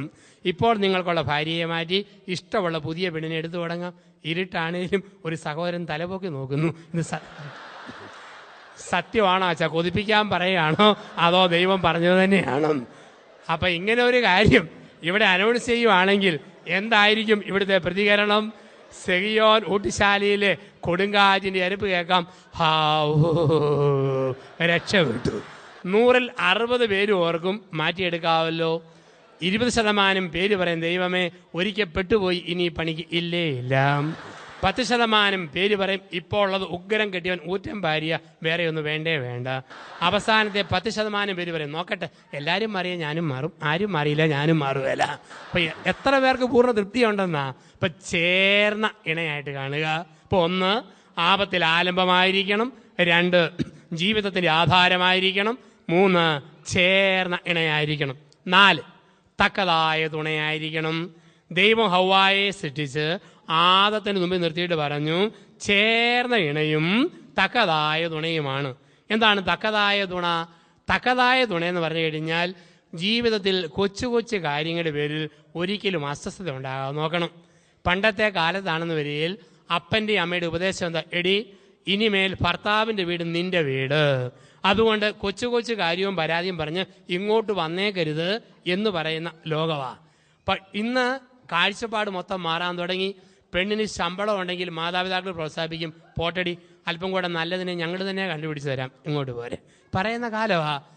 നമ്മൾ ലോകത്ത് ആരോടെങ്കിലും ആലോചന ചോദിച്ചാൽ ആലോചന ചോദിക്കുന്നവരെല്ലാം തെറ്റേ പറയുള്ളൂ. കൂട്ടുകാരന്മാർ പറയും ഡൈവോഴ്സ് നടത്തിക്കോടാ, നിനക്ക് ഇതിനേക്കാൾ നല്ലതിനെ കിട്ടും. വീട്ടുകാരും പറയും പോരടി നിന്റെ കാര്യം ഞങ്ങൾ നോക്കണം. കാരണം ഇന്ന് 1ഉം 2ഉം ഉള്ളൂ ആ പ്രൊട്ടക്ഷനാണ്. അവിടെയാണ് പറയേണ്ടത്, ലോകത്തിൽ ആരോടും ഭർത്താവിൻ്റെ കുറവുകളെക്കുറിച്ച് പങ്കുവെക്കരുത്, ഭാര്യയുടെ കുറവിനെക്കുറിച്ച് പങ്കുവെക്കരുത്. ആലോചന ദൈവത്തോട് മാത്രം ചോദിക്കണം, ദൈവത്തോട് മാത്രം. പണ്ട് വേദപുസ്തകത്തിൽ ഔസേപ്പിന് മറിയത്തെ ഉപേക്ഷിക്കണമെന്ന് തോന്നി, കൊള്ളുകേല എന്നൊരു തോന്നൽ. ആ തോന്നൽ വന്നപ്പോൾ പറയുന്നു, അങ്ങനെ ഉപേക്ഷിക്കാൻ തീരുമാനിച്ചിരുന്ന യൗസേപ്പിന് നിദ്രയിൽ ദൈവം പ്രത്യക്ഷപ്പെടും, ദൈവത്തിൻ്റെ മാലാക. നിദ്രയെന്ന് പറഞ്ഞാൽ ഉറക്കമെന്നല്ല അർത്ഥം. പിന്നെയോ യൗസേപ്പിൻ്റെ നിശബ്ദമായൊരു ധ്യാനം. യൗസേപ്പ് അല്പസമയം നിശബ്ദമായിട്ട് ധ്യാനിച്ചു മനസ്സിൽ.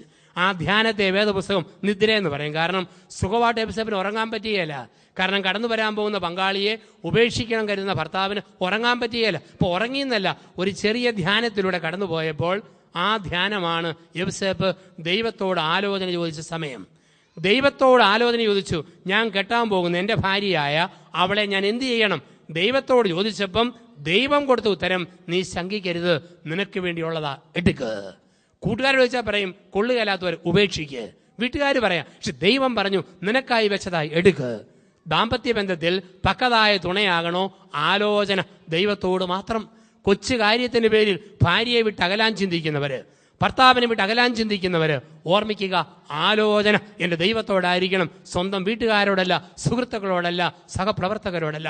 ദൈവത്താൽ ആലോചന ചോദിച്ചാൽ പറയും ഉപേക്ഷിക്കരുത്, ശങ്കിക്കേണ്ട, നീ അവളെ സ്വീകരിക്കുക, നീ അവൻ്റെ കൂടെ പാർക്ക്. ഈ ആലോചന ദൈവമാ തരിക. അവിടെ തക്കതായ തുണയെന്ന് പറഞ്ഞു കഴിഞ്ഞാൽ ജീവിതത്തിൽ ഇഷ്ടാനിഷ്ടങ്ങൾ കണ്ടറിഞ്ഞ് പെരുമാറാൻ പഠിക്കണം.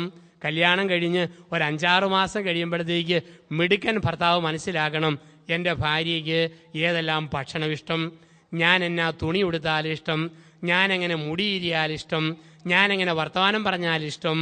ഇത് മിടുക്കം ഭർത്താവ് മനസ്സിലാക്കണം. മിടുക്കി ഭാര്യയെ മനസ്സിലാക്കണം, എൻ്റെ ഭർത്താവിന് ഏത് ഭക്ഷണം ഇഷ്ടം, ഏത് സംസാരം ഇഷ്ടം, ഏത് വേഷം ഇഷ്ടം. ഉദാഹരണത്തിന് എൻ്റെ ഭർത്താവിന് പേര് ടോം. ടോം ടോം എന്ന് കേട്ടാൽ അവൻ അരിശം.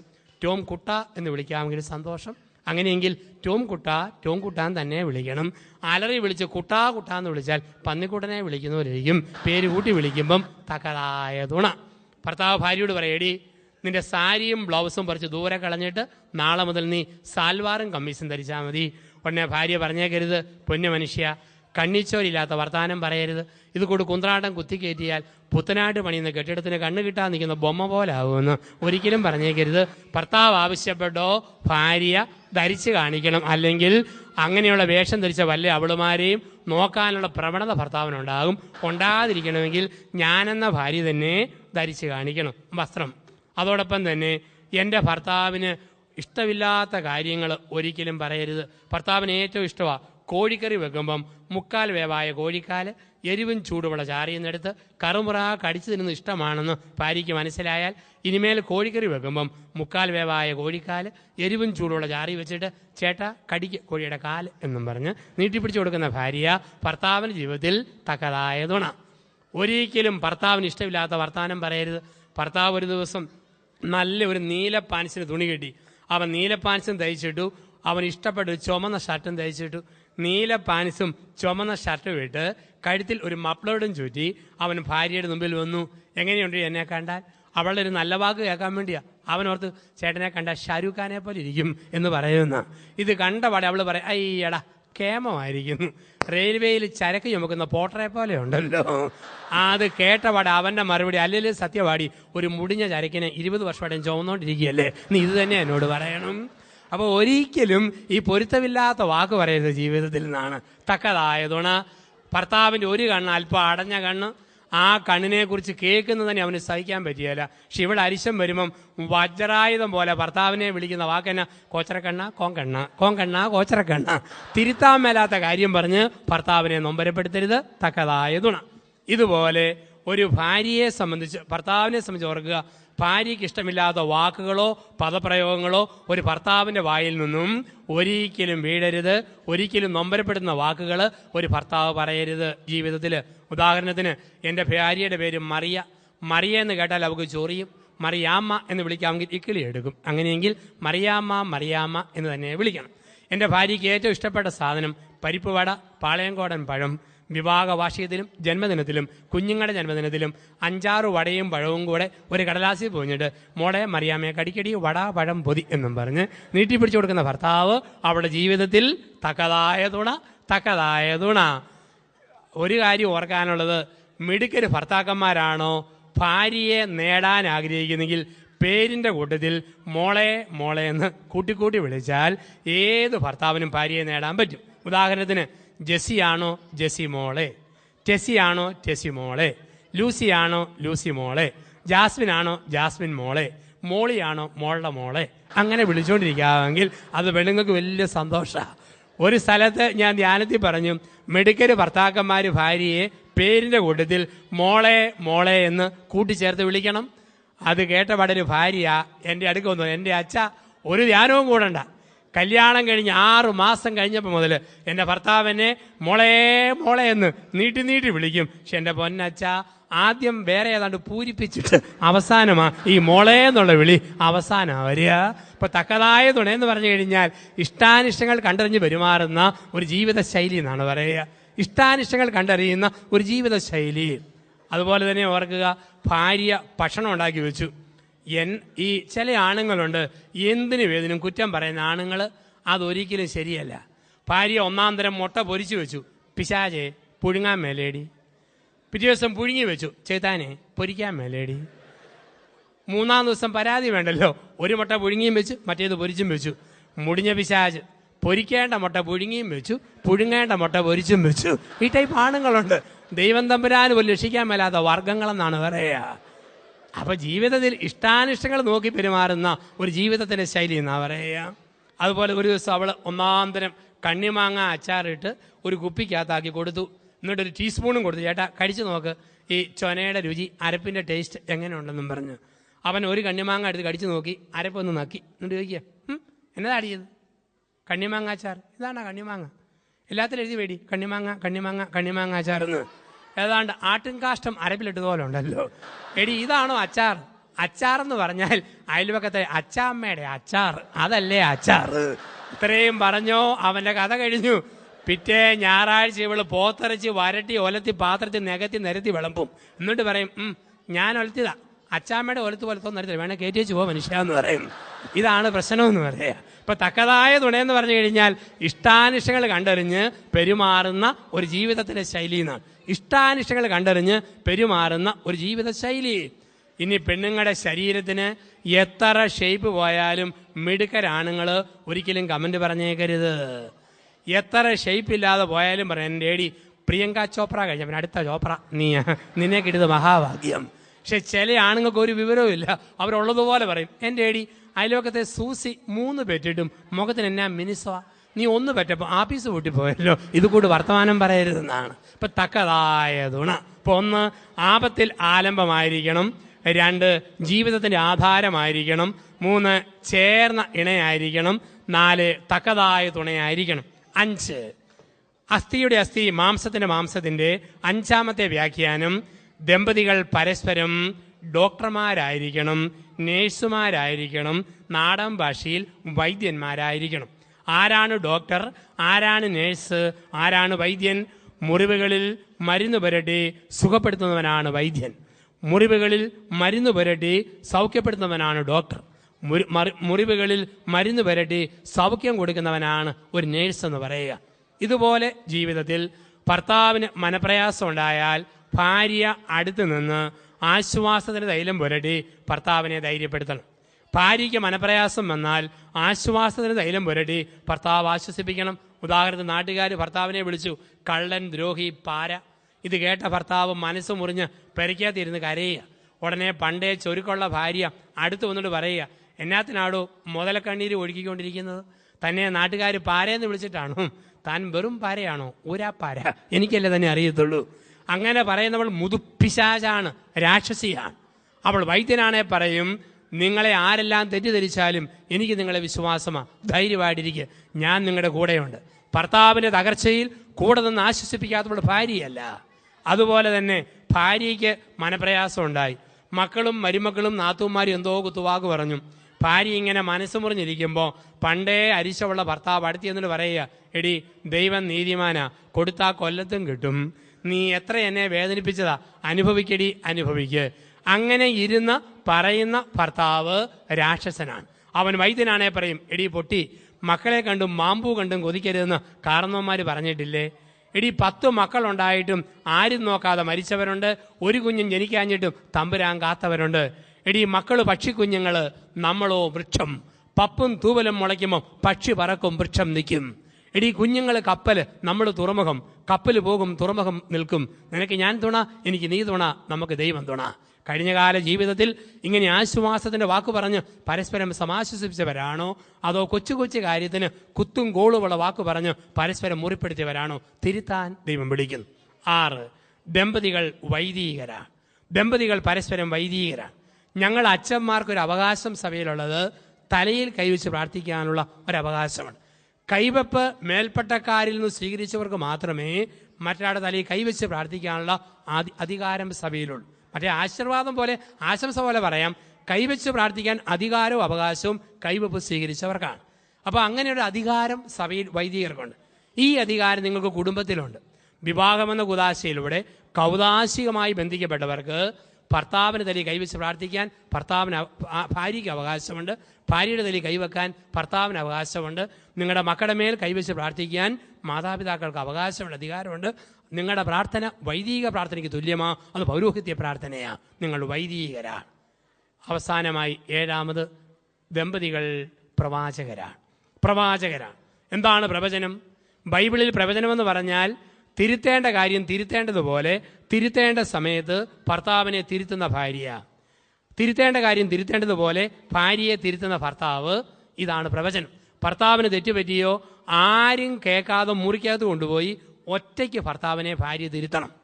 ആരുടെയും കേൾക്ക ഭാര്യയെ ഭർത്താവ് തിരുത്തരുത്. ആരും കേൾക്കാതെ മുറിക്കകത്ത് കൊണ്ടുപോയി ഭാര്യയുടെ തിരുത്തി കൊടുക്കുന്ന ഭർത്താവ്. തിരുത്തേണ്ടതുപോലെ തിരുത്തേണ്ട സമയത്ത് തിരുത്തുക. ഇതാണ് പ്രവചനം. ഇതിന് പൗലോസ് അപ്പോസ്തലൻ പറയുന്ന വാക്ക്, ഇതൊരു മഹാരഹസ്യമാകും. എഫേസുസ് ലേഖനം 5-ാം അധ്യായം 22 മുതൽ 33 വരെയുള്ള വാക്യങ്ങൾ. എഫേസുസ് 5, 22 മുതൽ 33 വരെയുള്ള വാക്യങ്ങൾ. ഇക്കാരണത്താൽ പുരുഷൻ മാതാപിതാക്കളെ വിട്ട് ഭാര്യയോട് ചേരും, അവർ ഇനിമേൽ രണ്ടല്ല ഒന്നാകുന്നു, ഇതൊരു മഹാരഹസ്യമാകുന്നു. ഒരു പള്ളിയിൽ കപ്പ്യാരി ഭാഗം വായിച്ചു. 100 കൂട്ടം ബഹളത്തിനിടയിലാണ് കപ്പ്യാരി എന്ന് ഈ ബൈബിൾ ഭാഗം വായിച്ചത്. അപ്പം അതിനിടയ്ക്ക് അല്പം സ്പീഡ് കൂടിപ്പോയി. കപ്പ്യാരി വായിച്ചത് ഇങ്ങനെ: ഇക്കാരണത്താൽ പുരുഷൻ മാതാപിതാക്കളെ വിട്ട് ഭാര്യയോട് ചേരും, അവർ ഇനിമേൽ രണ്ടല്ല ഒന്നാകുന്നു, ഇതൊരു മഹാരസമാകുന്നു. രഹസ്യം മാത്രമല്ല, ഇതൊരു മഹാരസം കൂടെ. എനിക്ക് പെങ്ങന്മാരില്ല, ഞങ്ങൾ 2 മക്കളാണ്. അപ്പം എനിക്ക് എൻ്റെ അമ്മയുടെ അനിയത്തിയുടെ മകളെ വലിയ ഇഷ്ടമായിരുന്നു. അപ്പം അവളുടെ പേര് ആൻസി എന്നാണ്. ഞാൻ സെമിനാരി പഠിക്കുമ്പോൾ അവധിക്ക് ചെല്ലുമ്പോൾ ആൻസി എന്നെ കാണാൻ വേണ്ടി വീട്ടിൽ വരും. അവൾ പറയും, അച്ഛനായി കഴിഞ്ഞ് എന്നെ വേണം ആദ്യം കെട്ടിക്കാൻ. സമ്മതിച്ചു. 1993 ഡിസംബർ 26-ാം തീയതി ഞാൻ അച്ഛൻ പട്ടം സ്വീകരിച്ചു. ഡിസംബർ 31-ാം തീയതി അവളെ കെട്ടിച്ചു വിട്ടു. കുറുമ്പനാട് എന്ന ഇടവകയിൽ ലാൽ എന്ന ചെറുപ്പക്കാരൻ അവളെ കെട്ടി. അത് കഴിഞ്ഞ് ഞാൻ എൻ്റെ പള്ളിയിലോട്ടും പോയി, അവൾ കെട്ടിയവൻ്റെ വീട്ടിലോട്ടും പോയി. 1 മാസം കഴിഞ്ഞ് ഞാൻ എൻ്റെ വീട്ടിൽ ചെന്നു. എൻ്റെ വീട് ഇടുക്കി ജില്ലയിലെ കട്ടപ്പന അടുത്ത് വലിയ തോവാള ഒരു ഹൈറേഞ്ച് പ്രദേശമാണ്. അപ്പോൾ അവിടെ ഞാൻ വീട്ടിൽ ചെന്നപ്പോൾ ഇവള് വന്നു. ഇവിടെ ലാലേട്ടൻ വന്നിട്ടില്ല, ഞാൻ വരുമെന്ന് കേട്ടുകൊണ്ട് ഇവളും വന്നിട്ടുണ്ട്. ഞാൻ ചെല്ലുമ്പോൾ എൻ്റെ അമ്മ എനിക്കിഷ്ടപ്പെട്ട പലഹാരം അലുമിനിയക്കരത്തിൻ്റെ വക്കത്ത് തുണി കെട്ടി പുഴുങ്ങി വെക്കുക. ഞങ്ങളുടെ നാട്ടിൽ പറയും പൂച്ച പുഴുങ്ങാന്ന് പറയും. അല്ലെ കുമ്പളപ്പം, ഇലയപ്പം, ഇടനയിലേക്കകത്ത് കൂടച്ചക്കപ്പടും അരിപ്പൊടിയും തേങ്ങാപ്പീരയും ചേർത്ത് കടലക്കാരൻ്റെ കടലപ്പൊതി പോലെ കോട്ടി വാട്ടി അമ്മ ഇങ്ങനെ പുഴുങ്ങി വെക്കുക. ഞാൻ നോക്കുമ്പോഴുണ്ട് എൻ്റെ അമ്മ എനിക്ക് വേണ്ടി പുഴുങ്ങി വെക്കുന്ന ഈ കുമ്പളപ്പത്തിലെ ഏറ്റവും മുഴുത്തതെടുത്ത് അവൾ അലമാരി കയറ്റി വെക്കുന്നു. കാരണം പിറ്റേ ദിവസം അവിടെ ലാലേട്ടൻ വരുമ്പോൾ അവൻ്റെ അണ്ണാക്കി കുത്തി കയറ്റാൻ ഇവിടെ എടുത്ത് വെക്കുക. ഞാൻ എന്നാ ചോദിച്ചാലും അവക്കൊരു മറുപടിയില്ല. ഞാൻ ചോദിച്ചെടി, ഞാൻ അച്ഛനായപ്പോൾ വണ്ണം വെച്ചോ, വീഞ്ഞു കുടിച്ചപ്പോൾ മുഖം ചുമന്നോ, വയറ് ചാടിയോ, ഇവളൊന്നും കേൾക്കുന്നില്ല. എന്ത് ചോദിച്ചാലും ഏതോ സ്വപ്ന ലോകത്തിലെ ബാലഭാസ്കരനെ പോലെ അവൾ എന്തോ ഓർത്തുകൊണ്ടിരിക്കുക. എന്ത് പറഞ്ഞാലും ഒറ്റ മറുപടിയേ ഉള്ളൂ. ഇപ്പം ലാലേട്ടൻ കുളിച്ചുകൊണ്ടിരിക്കുകയായിരിക്കും, ഇപ്പം ലാലേട്ടൻ തോർത്തിക്കൊണ്ടിരിക്കുകയായിരിക്കും, ഇപ്പം ലാലേട്ടൻ പാൻസ് കുത്തി കയറ്റിക്കൊണ്ടിരിക്കുകയായിരിക്കും, ഇപ്പം ലാലേട്ടൻ പൗഡർ പൂശിക്കൊണ്ടിരിക്കുകയായിരിക്കും. ഇവക്കറിയാം ഇതൊരു മഹാരസമാകുന്നു, ഇതൊരു മഹാരഹസ്യമാകുന്നു. അപ്പം ഈ രസത്തിൻ്റെയും രഹസ്യത്തിൻ്റെയും ജീവിതം സഭയെ ജീവിക്കുവാൻ ദൈവം നമ്മളെ വിളിക്കുമ്പോൾ അതെപ്രകാരം കുടുംബം ഒരു സ്വർഗമാകും, ശ്രദ്ധിച്ചില്ലെങ്കിൽ നരകമാകും. നമുക്ക് ഇടവേളയ്ക്ക് ശേഷം 2-ാം ഭാഗത്ത് തുടർച്ചയായ ചിന്തകളിലേക്ക് നമുക്ക് കടന്നു വരാം. അല്പസമയം നമ്മൾ ഈ കേട്ട ചിന്തകളെ മനസ്സിൽ നമ്മൾ ധ്യാനിക്കുന്നു. ധ്യാനപൂർവ്വം ദൈവതിരുസന്നിധിയിൽ ഈ ചിന്തകളെ നമ്മൾ സമർപ്പിക്കുന്നു. ആപത്തിൽ ആലംബമായി, ജീവിതത്തിൻ്റെ ആധാരമായി, ചേർന്ന ഇണയായി, തക്കതായ തുണയായി, വൈദ്യനായി, വൈദികരായി, പ്രവാചകരായി ജീവിതയാത്ര പൂർത്തിയാക്കുവാൻ ദൈവം ദമ്പതിമാരെ വിളിക്കുമ്പോൾ ഈ ഭൂമിയിൽ സ്വർഗം പണിയാൻ വിളിക്കപ്പെട്ട നമുക്ക് ശ്രദ്ധിച്ചില്ലെങ്കിൽ വീട് നരകമാകും, ശ്രദ്ധിച്ചാലോ കുടുംബം സ്വർഗമാകും. എങ്ങനെ ഈ ഭൂമിയിൽ ഒരു സ്വർഗം പണിയാം? നമ്മുടെ കുടുംബത്തിൽ നമ്മൾ ഇടവേളയ്ക്ക് ശേഷമുള്ള സമയത്ത് നമ്മൾ ഒരുമിച്ച് കണ്ടെത്തുന്നു. ഭൂമിയിൽ സ്വർഗം പണിയുവാൻ ദൈവം നമ്മളെ വിളിച്ചിരിക്കുന്നു എന്നുള്ള ആ മനോഹരമായ ചിന്ത ദൈവകരങ്ങളിലേക്ക് നമ്മളെ കൊടുത്തുകൊണ്ട് നമ്മെ ഓരോരുത്തരെയും സമർപ്പിച്ചുകൊണ്ട് ഒരു നിമിഷം നമ്മുടെ മനസ്സിലൂടെ കണ്ണുകളൊന്നടച്ച് കേട്ട ചിന്തകളെ നമ്മുടെ ഹൃദയത്തിൽ നമുക്കൊന്ന് സൂക്ഷിക്കാം. എൻ്റെ കഴിഞ്ഞകാല ജീവിതത്തിൽ എൻ്റെ ഭർത്താവിനെ വേദനിപ്പിച്ച ഒരു ഭാര്യയാണോ ഞാൻ? എൻ്റെ ഭാര്യയെ വേദനിപ്പിച്ച ഒരു ഭർത്താവാണോ ഞാൻ? പരസ്പരം കരുതലില്ലാത്ത വാക്കുകൾ പറഞ്ഞ് പരസ്പരം നൊമ്പരപ്പെടുത്തിയവരാണോ? തിരുത്തുവാൻ, ദൈവത്തിലേക്ക് തിരിയുവാൻ നല്ല ദൈവം വിളിക്കുന്നു. ചേർന്ന ഇണയും തക്കതായ തുണയുമായി, വൈദ്യനായി, വൈദികരായി, പ്രവാചകരായി ദൈവം തിരഞ്ഞെടുത്ത ജീവിതം, ആ ജീവിതയാത്രയിൽ വന്നുപോയ പാളിച്ചകളെക്കുറിച്ച് നമുക്ക് മാപ്പ് ചോദിക്കാം. അബ്രഹാമിന് സാറ എന്നതുപോലെ, ഇസഹാക്കിന് റബേക്ക എന്നതുപോലെ, ജോസഫിന് മറിയം എന്നതുപോലെ ഇന്ന് നിനക്ക് തന്ന ഭാര്യ, നിനക്ക് തന്ന ഭർത്താവ് ദൈവത്തിൻ്റെ പദ്ധതിയും പ്ലാനുമായിട്ട് അത് കണ്ടെത്തുവാൻ, അത് തിരിച്ചറിയുവാനുള്ള കൃപയ്ക്ക് വേണ്ടി നമുക്ക് പ്രാർത്ഥിക്കാം. വിവാഹ ജീവിതത്തിൻ്റെ കഴിഞ്ഞ കാലങ്ങളിൽ വന്നുപോയ സകല മുറിവുകളെ ഓർത്ത് തമ്പുരാനോട് മാപ്പ് ചോദിക്കുകയും ദൈവതിരുസന്നിധിയിൽ വിശുദ്ധിയുള്ളൊരു കുടുംബം ഭൂമിയിലെ സ്വർഗത്തിൻ്റെ പതിപ്പായിട്ട് നമ്മുടെ കുടുംബത്തെ മാറ്റുവാനുള്ള കൃപയ്ക്ക് വേണ്ടി പ്രാർത്ഥിച്ചുകൊണ്ട് ഈ ഭൂമിയിൽ സ്വർഗം പണിയുവാൻ നമുക്ക് ശക്തി തരണമേന്ന് നമുക്ക് പ്രാർത്ഥിക്കുകയും 2-ാം ഭാഗത്തുള്ള ധ്യാന ചിന്തകളിലേക്ക് നമ്മൾ തുടർന്ന് പ്രവേശിക്കുന്നു. നന്ദി പ്രകാശനത്തിനായി ശ്രീ മത്തായി ടി വർഗീസിനെ വേദിയിലേക്ക് ക്ഷണിക്കുന്നു. ഈ സമ്മേളനത്തിൻ്റെ പ്രധാന അതിഥിയായി എത്തിച്ചേർന്ന മലങ്കര സുറിയാനി സഭയുടെ അങ്കമാലി ഭദ്രാസനാധിപനും ഓർത്തഡോക്സ് ക്രിസ്ത്യൻ യൂത്ത് മൂവ്മെൻറ്റിൻ്റെ പ്രസിഡന്റുമായ അഭിവന്യ യൂഹാനോൻ മാർ പോളിക്കാർപ്പോസ് തിരുമേനിക്ക് IOMF നാമത്തിൽ സവിനയം നന്ദി രേഖപ്പെടുത്തിക്കൊള്ളുന്നു. കുവൈറ്റ് സെന്റ് ഗ്രിഗോറിയോസ് ഓർത്തഡോക്സ് മഹാ ഇടവകയുടെ വികാരി റവറൻ ഫാദർ ജോസ് മാത്യു അച്ഛന് IOMF ഈ അവസരത്തിൽ നന്ദി രേഖപ്പെടുത്തിക്കൊള്ളുന്നു.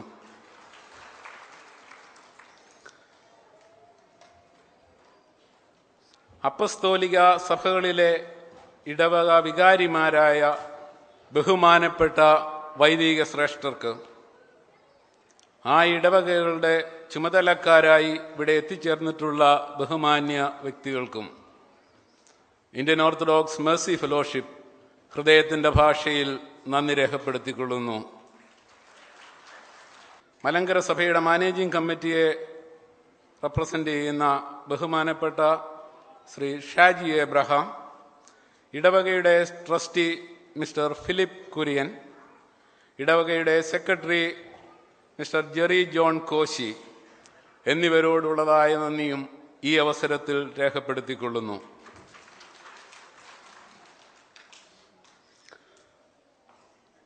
കുവൈറ്റ് എക്യുമെനിക്കൽ ചർച്ച് ഫെലോഷിപ്പിൻ്റെ പ്രസിഡന്റായ ബഹുമാനപ്പെട്ട പോൾസൺ കിരിക്കാട്ടിലച്ചനോടുള്ള നന്ദിയും ഈ അവസരത്തിൽ രേഖപ്പെടുത്തട്ടെ. IOMFൻ്റെ ഈ പ്രോജക്റ്റ് വിജയകരമായി നടത്തുന്നതിന് ഞങ്ങളെ സഹായിച്ചിട്ടുള്ള സ്പോൺസേഴ്സായിട്ടുള്ള മാന്യ വ്യക്തികൾ ഈ സദസ്സിലുണ്ട്. ബഹുമാന്യരായ നിങ്ങളുടെ അകമഴിഞ്ഞ സഹായം ഒന്നുകൊണ്ട് മാത്രം, അതെ, വാക്കുകളാലല്ലാതെ പ്രവൃത്തിയാൽ നിങ്ങൾ ഘോഷിച്ചതായ സ്നേഹത്തിൻ്റെ ഭാഷയ്ക്ക് IOMF പൂപ്പുകൈകളോടുകൂടെ നന്ദി രേഖപ്പെടുത്തുന്നു. നന്ദി, 1000 നന്ദി. IOMFന് വേണ്ടി ഗാനസന്ധ്യ ഒരുക്കിയ ഡിവൈൻ മെലഡി, ഒരു വർഷത്തെ അവരുടെ പരിശ്രമത്തിൻ്റെ പരിസമാപ്തിയായിട്ടാണ് ഈ സമ്മേളന വേദിയും ഞങ്ങൾ കാണുന്നത്.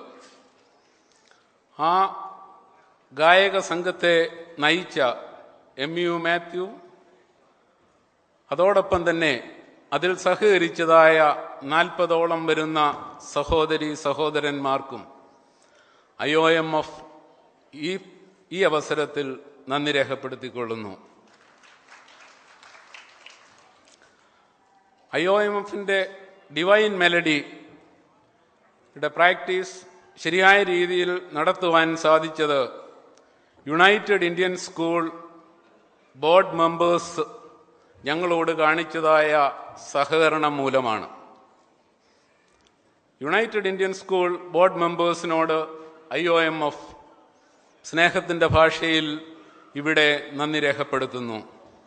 IOMFൻ്റെ ഗാനോപഹാരം DVD ആക്കി ഇവിടെ വിതരണം ചെയ്യുവാൻ സാധിച്ചത് ദൃശ്യ സ്റ്റുഡിയോയിലെ സോണിമോൻ്റെ അക്ഷാന്ത പരിശ്രമം കൊണ്ടുകൂടിയാണ്. ദൃശ്യ സ്റ്റുഡിയോ ഈ ഒരു സംരംഭത്തിൽ IOMFന് തന്ന കൈത്താങ്ങിന് സ്നേഹത്തിൻ്റെ ഭാഷയിൽ ഒരിക്കൽ കൂടി നന്ദി രേഖപ്പെടുത്തുന്നു. IOMFൻ്റെ സ്മരണിക സ്പോൺസേഴ്സായിട്ട് വന്നിട്ടുള്ള സ്ഥാപനങ്ങൾക്കും ഈ അവസരത്തിൽ നന്ദി രേഖപ്പെടുത്തിക്കൊള്ളുന്നു. അതോടൊപ്പം ഡിസൈൻ ചെയ്ത മിസ്റ്റർ അലക്സ് വർഗീസിനോടും ഉള്ള നന്ദി ഈ അവസരത്തിൽ രേഖപ്പെടുത്തിക്കൊള്ളുന്നു. ഇന്നത്തെ ഈ ഒരു സമ്മേളനത്തിൻ്റെ പ്രധാന സ്പോൺസറായിട്ടുള്ള mister RC Suresh, Nalinam builders and developers എന്ന പ്രസ്ഥാനത്തോടുള്ളതായ നന്ദി ഈ അവസരത്തിൽ രേഖപ്പെടുത്തുന്നു. നാം കാണുന്നതായ ഈ സ്റ്റേജ്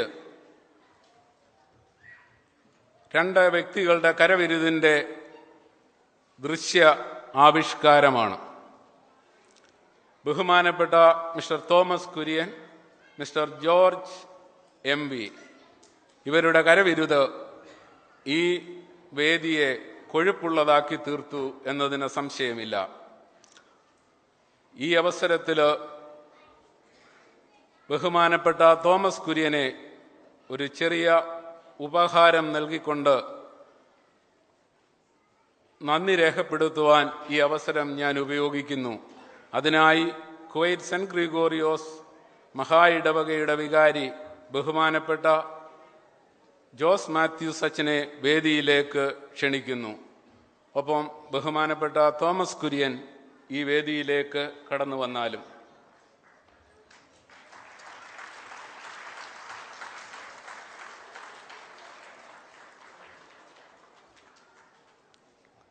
ഇന്നത്തെ ഈ സമ്മേളനത്തിൻ്റെ പ്രധാന ആകർഷണം എന്തെന്ന് ചോദിച്ചാൽ,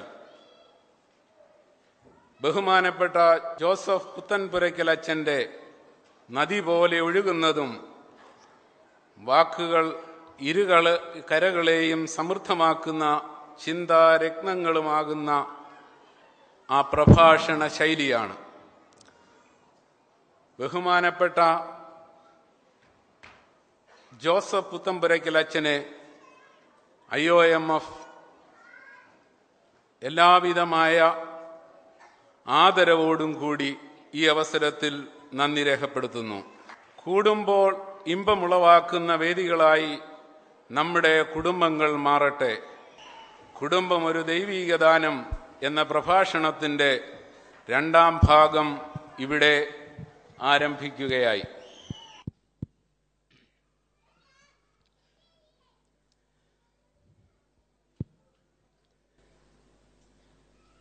പ്രിയപ്പെട്ടവരെ, നമ്മൾ കണ്ടു നിർത്തിയത് ദൈവം അസ്ഥിയുടെ അസ്ഥിയും മാംസത്തിന്റെ മാംസവുമായി ദാമ്പത്യത്തെ സൃഷ്ടിച്ച് ദൈവം പരിപാലിച്ചു കൊണ്ടുവന്ന ആ കുടുംബം ഉൽപ്പത്തി പുസ്തകം 2-ാം അധ്യായത്തിന്റെ 18-ാം വാക്യം മുതൽ 25-ാം വാക്യം വരെ ഇപ്രകാരമാണ് പറയുക. ഉൽപ്പത്തി 2:18 മുതൽ 25 വരെ. അന്ന് വരെ സൃഷ്ടിച്ച എല്ലാ ജീവജാലങ്ങളെയും മനുഷ്യന്റെ മുമ്പിൽ കൊണ്ടുവന്ന് നിർത്തി. എന്നിട്ട് പറഞ്ഞു, നിനക്ക് ചേർന്ന ഇണയുണ്ടോ എന്ന് നോക്കുക എന്ന് പറഞ്ഞാൽ, ലോക ചരിത്രത്തിൽ നമ്മുടെ നാട്ടിൽ നിന്ന് കാണാം, തിരിച്ചറിയൽ പരേഡിന്റെ കാലഘട്ടമാണ്. മൂന്നാർ പെൺവാണിഭൂത്തിപ്പെട്ടവന്മാരെ തിരിച്ചറിയാൻ വേണ്ടി ലൈൻ നിർത്തുന്നു. മുത്തൂറ്റ് പോളം ജോർജിന്റെ ആ കൊലപാതകത്തിലെ ഉത്തരവാദികളാണോ എന്നറിയാൻ വേണ്ടി തിരിച്ചറിയൽ പരേഡ് നടത്തുന്നു. എവിടെ നോക്കിയാലും തിരിച്ചറിയൽ പരേഡിന്റെ കാലഘട്ടമാണ്.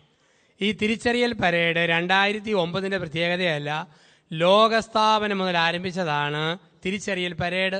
1ാമത്തെ തിരിച്ചറിയൽ പരേഡാണ് കാണുക. ആദത്തെ നിർത്തിയിട്ട് സകല ജീവജാലങ്ങളെയും മുമ്പിലൂടെ കൊണ്ടുവന്നു. എന്നിട്ട് പറഞ്ഞു, നിനക്ക് ചേർന്നതുണ്ടോ എന്ന് ഒരു തിരിച്ചറിയൽ പരേഡ് നടത്തുക. ആദ്യം ആദത്തെ ഇടതുവശത്ത് നിർത്തി, പിടിയാനെ വലതുവശത്ത് നിർത്തി, ചേരിയേല. ആദത്തെ നിർത്തി എരുമയെ നിർത്തി, ചേരിയേല. ആദത്തെ നിർത്തി പശുവിനെ നിർത്തി, ചേരിയേല. അവസാനം മനസ്സിലായി, തേങ്ങാമുറിയും അടയ്ക്കാമുറിയും കൂടെ ചേരിയേല, തങ്കച്ചനും തങ്കമ്മയും കൂടെ ശരിക്കും ചേരും. അങ്ങനെ ചേർന്ന ഒരാളെ കൊടുക്കാനായിട്ട് ദൈവം തീരുമാനിച്ചു. അതിന് ബൈബിൾ പറയുന്ന വാക്കെന്താ? ദൈവം ആദത്തെ ഗാഢനിദ്രയിലാഴ്ത്തി. ബൈബിളിൽ ഒരിക്കൽ മാത്രം ഉപയോഗിക്കുന്ന വാക്കാണ് ഗാഢനിദ്ര. അത് കിട്ടിയത് ആർക്കാണ്? ആണുങ്ങളുടെ വർഗത്തിന്. കിട്ടിയ കാലമേതാ? പെണ്ണുങ്ങൾ ഭൂമിയിൽ ഉണ്ടാകുന്നതിന് മുമ്പ് ആണുങ്ങൾ അനുഭവിച്ച മഹാഭാഗ്യം ഗാഢനിദ്ര. ദൈവം പറഞ്ഞു, പൊന്നു മോനെ ഉറങ്ങടാ, ഉറങ്ങ്. മനസമാധാനത്തോടെ നിന്റെ ഒടുക്കത്തെ ഉറക്കം കെടുത്താൻ ഒരെണ്ണം വരുന്നു, സുഖമായിട്ട് കിടന്നുറങ്ങുക. അങ്ങനെ ആദം ഗാഢനിദ്രയിലാണ്ടു. അപ്പം ആദത്തിന്റെ ഒരു എല്ലെടുക്കാൻ ദൈവം തീരുമാനിച്ചു. ദൈവം കൈ സാവധാനം ഓടിച്ചു കൊണ്ടുവന്ന് ആദത്തിന്റെ തലയെ പിടിച്ചു. ഇവിടുത്തെ എല്ലെടുത്താലോ? ദൈവം തന്നെ ഞെട്ടി പറയോ, തലയിലെ എല്ലെടുത്ത് ഇവിടെ സൃഷ്ടിച്ചാൽ കക്ഷി കാലാകാലം ഇവന്റെ തലയെ കരുത് നിരങ്ങും, അതുകൊണ്ട് തലയിലെ എല്ല് വേണ്ട. ദൈവം കൈ ഓടിച്ച് ആദത്തിന്റെ കാലയെ പിടിച്ചു. ഇവിടുത്തെ എല്ലെടുത്താലോ? ദൈവം തന്നെ ഞെട്ടി പറയോ, കാലേ നെല്ലെടുത്ത് ഇവിടെ സൃഷ്ടിച്ചാൽ കക്ഷി കാലാകാലം ഇവന്റെ ചവിട്ട് കൊണ്ട് കിടക്കേണ്ടി വരും. അവിടെ ദൈവം കൈ മുകളിലോട്ട് ഓടിച്ച് ചെന്ന് പുരുഷന്റെ തലയിണ രഹസ്യങ്ങൾ, അരമന രഹസ്യങ്ങൾ, അന്തി ഉറങ്ങുന്ന ഹൃദയത്തെ പൊതിയുന്ന വാരിയലുകളിൽ ഒന്നൊടിച്ചിട്ട് ഒരു സ്ത്രീക്ക് ജന്മം കൊടുത്തു. പുരുഷനിൽ നിന്ന് എടുത്തതുകൊണ്ട് സ്ത്രീ എന്ന് വിളിച്ചു, നരനിൽ നിന്നും എടുക്കപ്പെട്ടതുകൊണ്ട് നാരി എന്ന് വിളിക്കപ്പെട്ടു എന്നാണ് പറയുക. അപ്പം അവിടെ മുതലാണ് ചിരിയും സന്തോഷം ആരംഭിച്ചത്. അന്ന് വരെ മൂകനായിരുന്ന ആദം ഉള്ളു തുറന്ന് ചിരിച്ചു. ഏതോ ഒരു പുരുഷനും ഏറ്റവും ആത്മാർത്ഥമായിട്ട് ചിരിക്കുന്ന എപ്പോഴാന്ന് ചോദിച്ചാൽ ഇഷ്ടപ്പെട്ട പെണ്ണിനെ കാണുമ്പോഴാണ്. രാഷ്ട്രീയക്കാർ പറയാറുണ്ട്, സാക്ഷാൽ നരസിംഹറാവു പോലും ജീവിതത്തിൽ ആദ്യം ചിരിച്ചത് ഐശ്വര്യയെ കണ്ടപ്പോഴാണ്. അന്നാണ് ചിരി തുടങ്ങിയതെന്ന്. ആദം ഉള്ളു തുറന്ന് ചിരിച്ചു. അന്ന് മുതൽ പെണ്ണുങ്ങൾക്ക് ദൈവം കൊടുത്ത ഒരു പ്രത്യേക കൃപയാണ് 2 വഴിയിലൂടെ കെട്ടിയവനെ വരച്ച വരെ നിർത്താനുള്ള വലിയ കൃപ ദൈവം പെണ്ണുങ്ങൾക്ക് കൊടുത്തിട്ടുണ്ട്. 2 രീതികളിലാണ്. 1 ചിരി, 2 കരച്ചിൽ. എത്ര മനപ്രയാസമുള്ള ഭർത്താവും വീട്ടിലോട്ട് നീണ്ട മുഖമായിട്ട് വരുമ്പം ഭാര്യ ഒന്ന് ചിരിച്ചോ അവൻ്റെ മനപ്രയാസം സൂര്യപ്രകാശത്തിൽ മഞ്ഞുകെട്ട പോലെ ഉരുകി പോവും. പക്ഷേ സമയം നോക്കിയും കണ്ടേ ചിരിക്കാവുള്ളൂ. അസ്ഥാനത്ത് കയറി ചിരിച്ച് വരുന്നത് ഈ മനുഷ്യനെ ഊശിയാകുന്ന ചിരി ഒരിക്കലും ചിരിച്ചേക്കരുതെന്ന. അപ്പം ചിരിച്ചോ ആണിനെ നേടാം. 2 കരഞ്ഞോണം. പെണ്ണുങ്ങൾ കുത്തിയിരുന്ന് കരഞ്ഞോ ആണുങ്ങൾ അലുത്തു പോവും. കാരണം അപ്പനെ മക്കൾക്ക് വീഴിക്കാം, ഭർത്താവിനെ ഭാര്യയ്ക്ക് വീഴിക്കാം, ആങ്ങളെ പെങ്ങൾക്ക് കയ്യിലെടുക്കാം. കരഞ്ഞോണം. കാരണം പെണ്ണുങ്ങൾ കരഞ്ഞാൽ ആണുങ്ങൾ സഹിക്കുകയില്ല. ആദ്യം ശ്രദ്ധിക്കുകയില്ല, കുറെ കഴിഞ്ഞ് ചോദിക്കും എന്നാത്തിനാണ് കുത്തിയിരുന്ന് മോങ്ങുന്നത്. കാരണം ആണുങ്ങൾക്കൊരു ബലഹീനതയുണ്ട്, വെള്ളം വീണാൽ അവൻ പെട്ടെന്ന് കുഴഞ്ഞു പോകും. കാരണം മണ്ണിൽ നിന്നും ഉണ്ടായതാണ്, വെള്ളം വീഴുമ്പോഴേ കുഴയും. പക്ഷേ പെണ്ണുങ്ങളെ ആസിഡ് ഒഴിച്ചാൽ പോലും ഇളക്കാൻ പറ്റുകയില്ല, കാരണം എല്ലേന്നുണ്ടായതാണ്, നല്ല കട്ടിയാണെന്നാണ് പറയുക. അപ്പോൾ പുരുഷൻ ആദ്യം സ്ത്രീയെ കൊടുത്തു, ചിരി ആരംഭിച്ചു, സന്തോഷം ആരംഭിച്ചു. ലോകത്തിലെ അതിമനോഹരമായ ഒരു കുടുംബ സംവിധാനത്തിന് രൂപവും ഭാവവും കൊടുത്തു. അവിടെ പുരുഷൻ സ്ത്രീയോട് പറഞ്ഞു, ഇതാ തിരിച്ചറിയൽ പരേഡ് നടന്നിരിക്കുന്നു, എനിക്ക് ചേർന്ന ഇണയെ ദൈവം തന്നിരിക്കുന്നു എന്നാണ് പറയുക.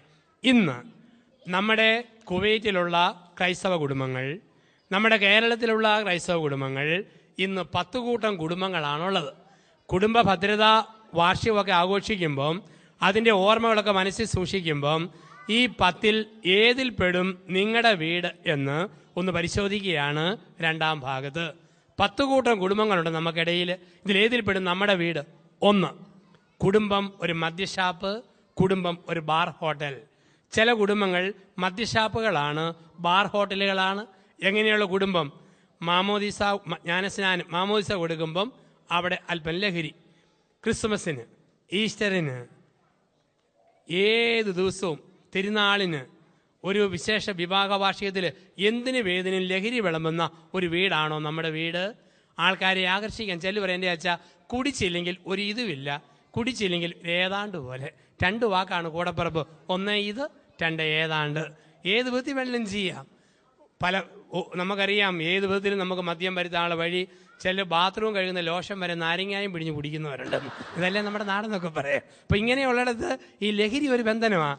കുടിയെന്ന് വെച്ച് കഴിഞ്ഞാൽ അത് മനുഷ്യനൊരു ബന്ധനമാണ്. അതിനെന്തിനും ഇതിന് ന്യായീകരണമുണ്ട്. ക്രിസ്മസിന് കുടിക്കും. എന്താ കാരണം? ദൈവം മനുഷ്യനായി ജനിച്ചതിൻ്റെ സന്തോഷം. ദുഃഖവെള്ളിയാഴ്ച ദൈവം മരിച്ചതിൻ്റെ മനപ്രയാസം. ഉയർപ്പ് ഞായറാഴ്ച ഒന്നുകൂടെ പൊങ്ങി വന്നതിൻ്റെ പരമസന്തോഷം. തിരുനാളിന് നാടിൻ്റെ ഉത്സവം. ഇതൊന്നും അല്ലാത്തൊരു ദിവസം ഒരു ചേട്ടൻ കുടിച്ചേച്ച് പോന്നു. എൻ്റെ പൊന്നു ചേട്ടാ എന്നാത്തിനാണ് ഇന്ന് കുടിച്ചത്?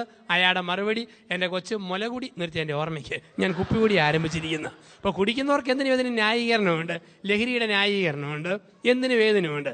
കഴിഞ്ഞ ഓണത്തിന് ഞാൻ കോട്ടയം, പത്തനംതിട്ട, ഇടുക്കി ജില്ലകളുടെ പല ഭാഗങ്ങളിൽ ഇങ്ങനെ ധ്യാനങ്ങൾക്ക് പോകുമായിരുന്നു. അപ്പം അങ്ങനെ പോയപ്പം പല കൂട്ടം കള്ളച്ചാരായം ഞാൻ കണ്ടു, പ്ലാസ്റ്റിക് കൂട്ടി വയ്ക്കുന്നു. 5-6 എണ്ണത്തിൻ്റെ പേര് എൻ്റെ ഓർമ്മയിലുണ്ട്. ഒരെണ്ണത്തിൻ്റെ പേര് ഓടയം മറിയം, 2 മണവാട്ടി, 3 പുല്ല് പെറുക്കി, 4 പോസ്റ്റ്മാൻ, 5 പോസ്റ്റേ കയറി, 6 മിശിഹ. 6 എണ്ണം വരെ എൻ്റെ ഓർമ്മയിലുണ്ട്.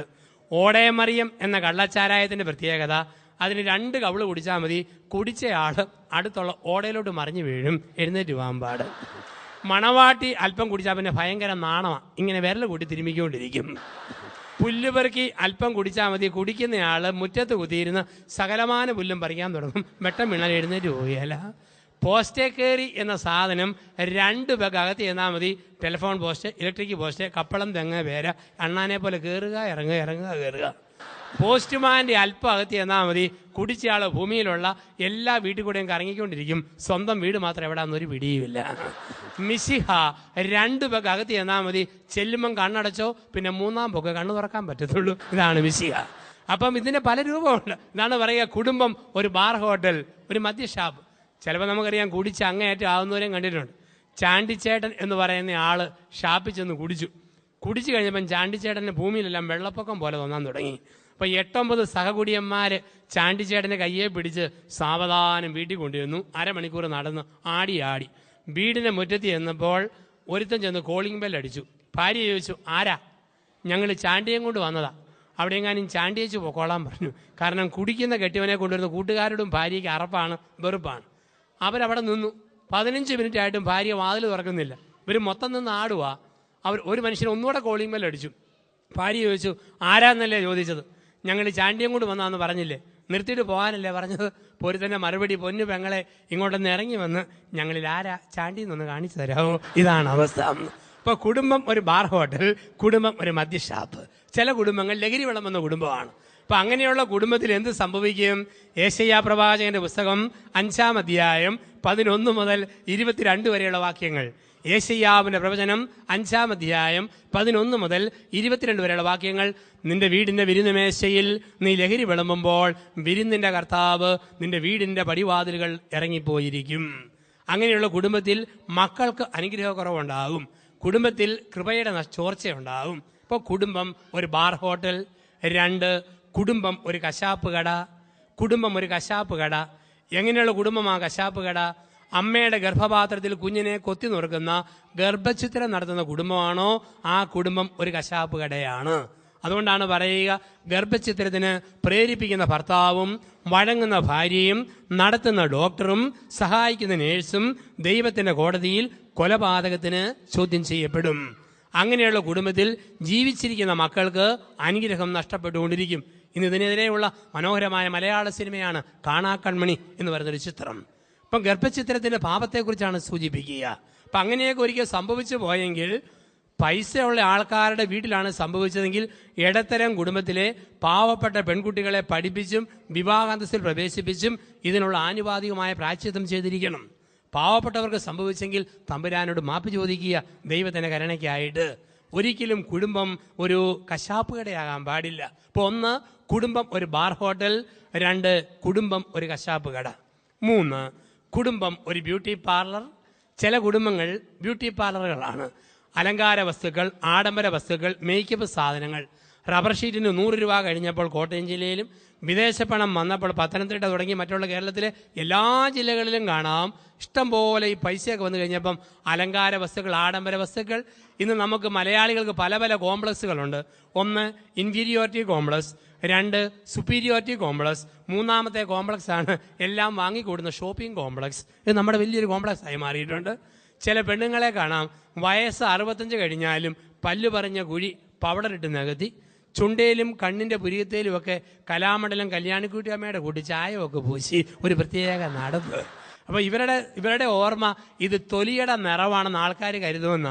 സാമാന്യ ബോധമുള്ളവർക്കറിയാം അത് ചുണ്ടിന്റെയും കണ്ണിന്റെയും കവിളിന്റെയും നിറവല്ല, പെരയുടെ ജനൽക്കമ്പിക്ക് തൂത്ത പെയിന്റിന്റെ ബാക്കി കിറിയെ പൂശിതാന്നറിയാം. ഇങ്ങനെ നടക്കുന്ന ബ്യൂട്ടി പാർലറുകൾ. ചില ചേട്ടന്മാരെ കാണാം, ഇവിടെ ഞാനൊന്നും പറയണില്ല, കാരണം വിദേശത്ത് ജോലി ചെയ്യുമ്പോൾ അല്പമൊക്കെ മേക്കപ്പൊക്കെ ആവശ്യമാണ്. പക്ഷെ നമ്മുടെയൊക്കെ നാട്ടിൽ വന്നാൽ കാണാം, വയസ്സ് 75-80 ആയാലും ഒരു മുടി പോലും നരയ്ക്കാത്ത അച്ചായന്മാര്. തലമുടി നോക്കിയാൽ കരിക്കലം കമത്തിയ പോലെ, മോളിൽ കറുപ്പ്, കീഴേ ചെമ്പിപ്പ്, അടിയിൽ നരപ്പ്.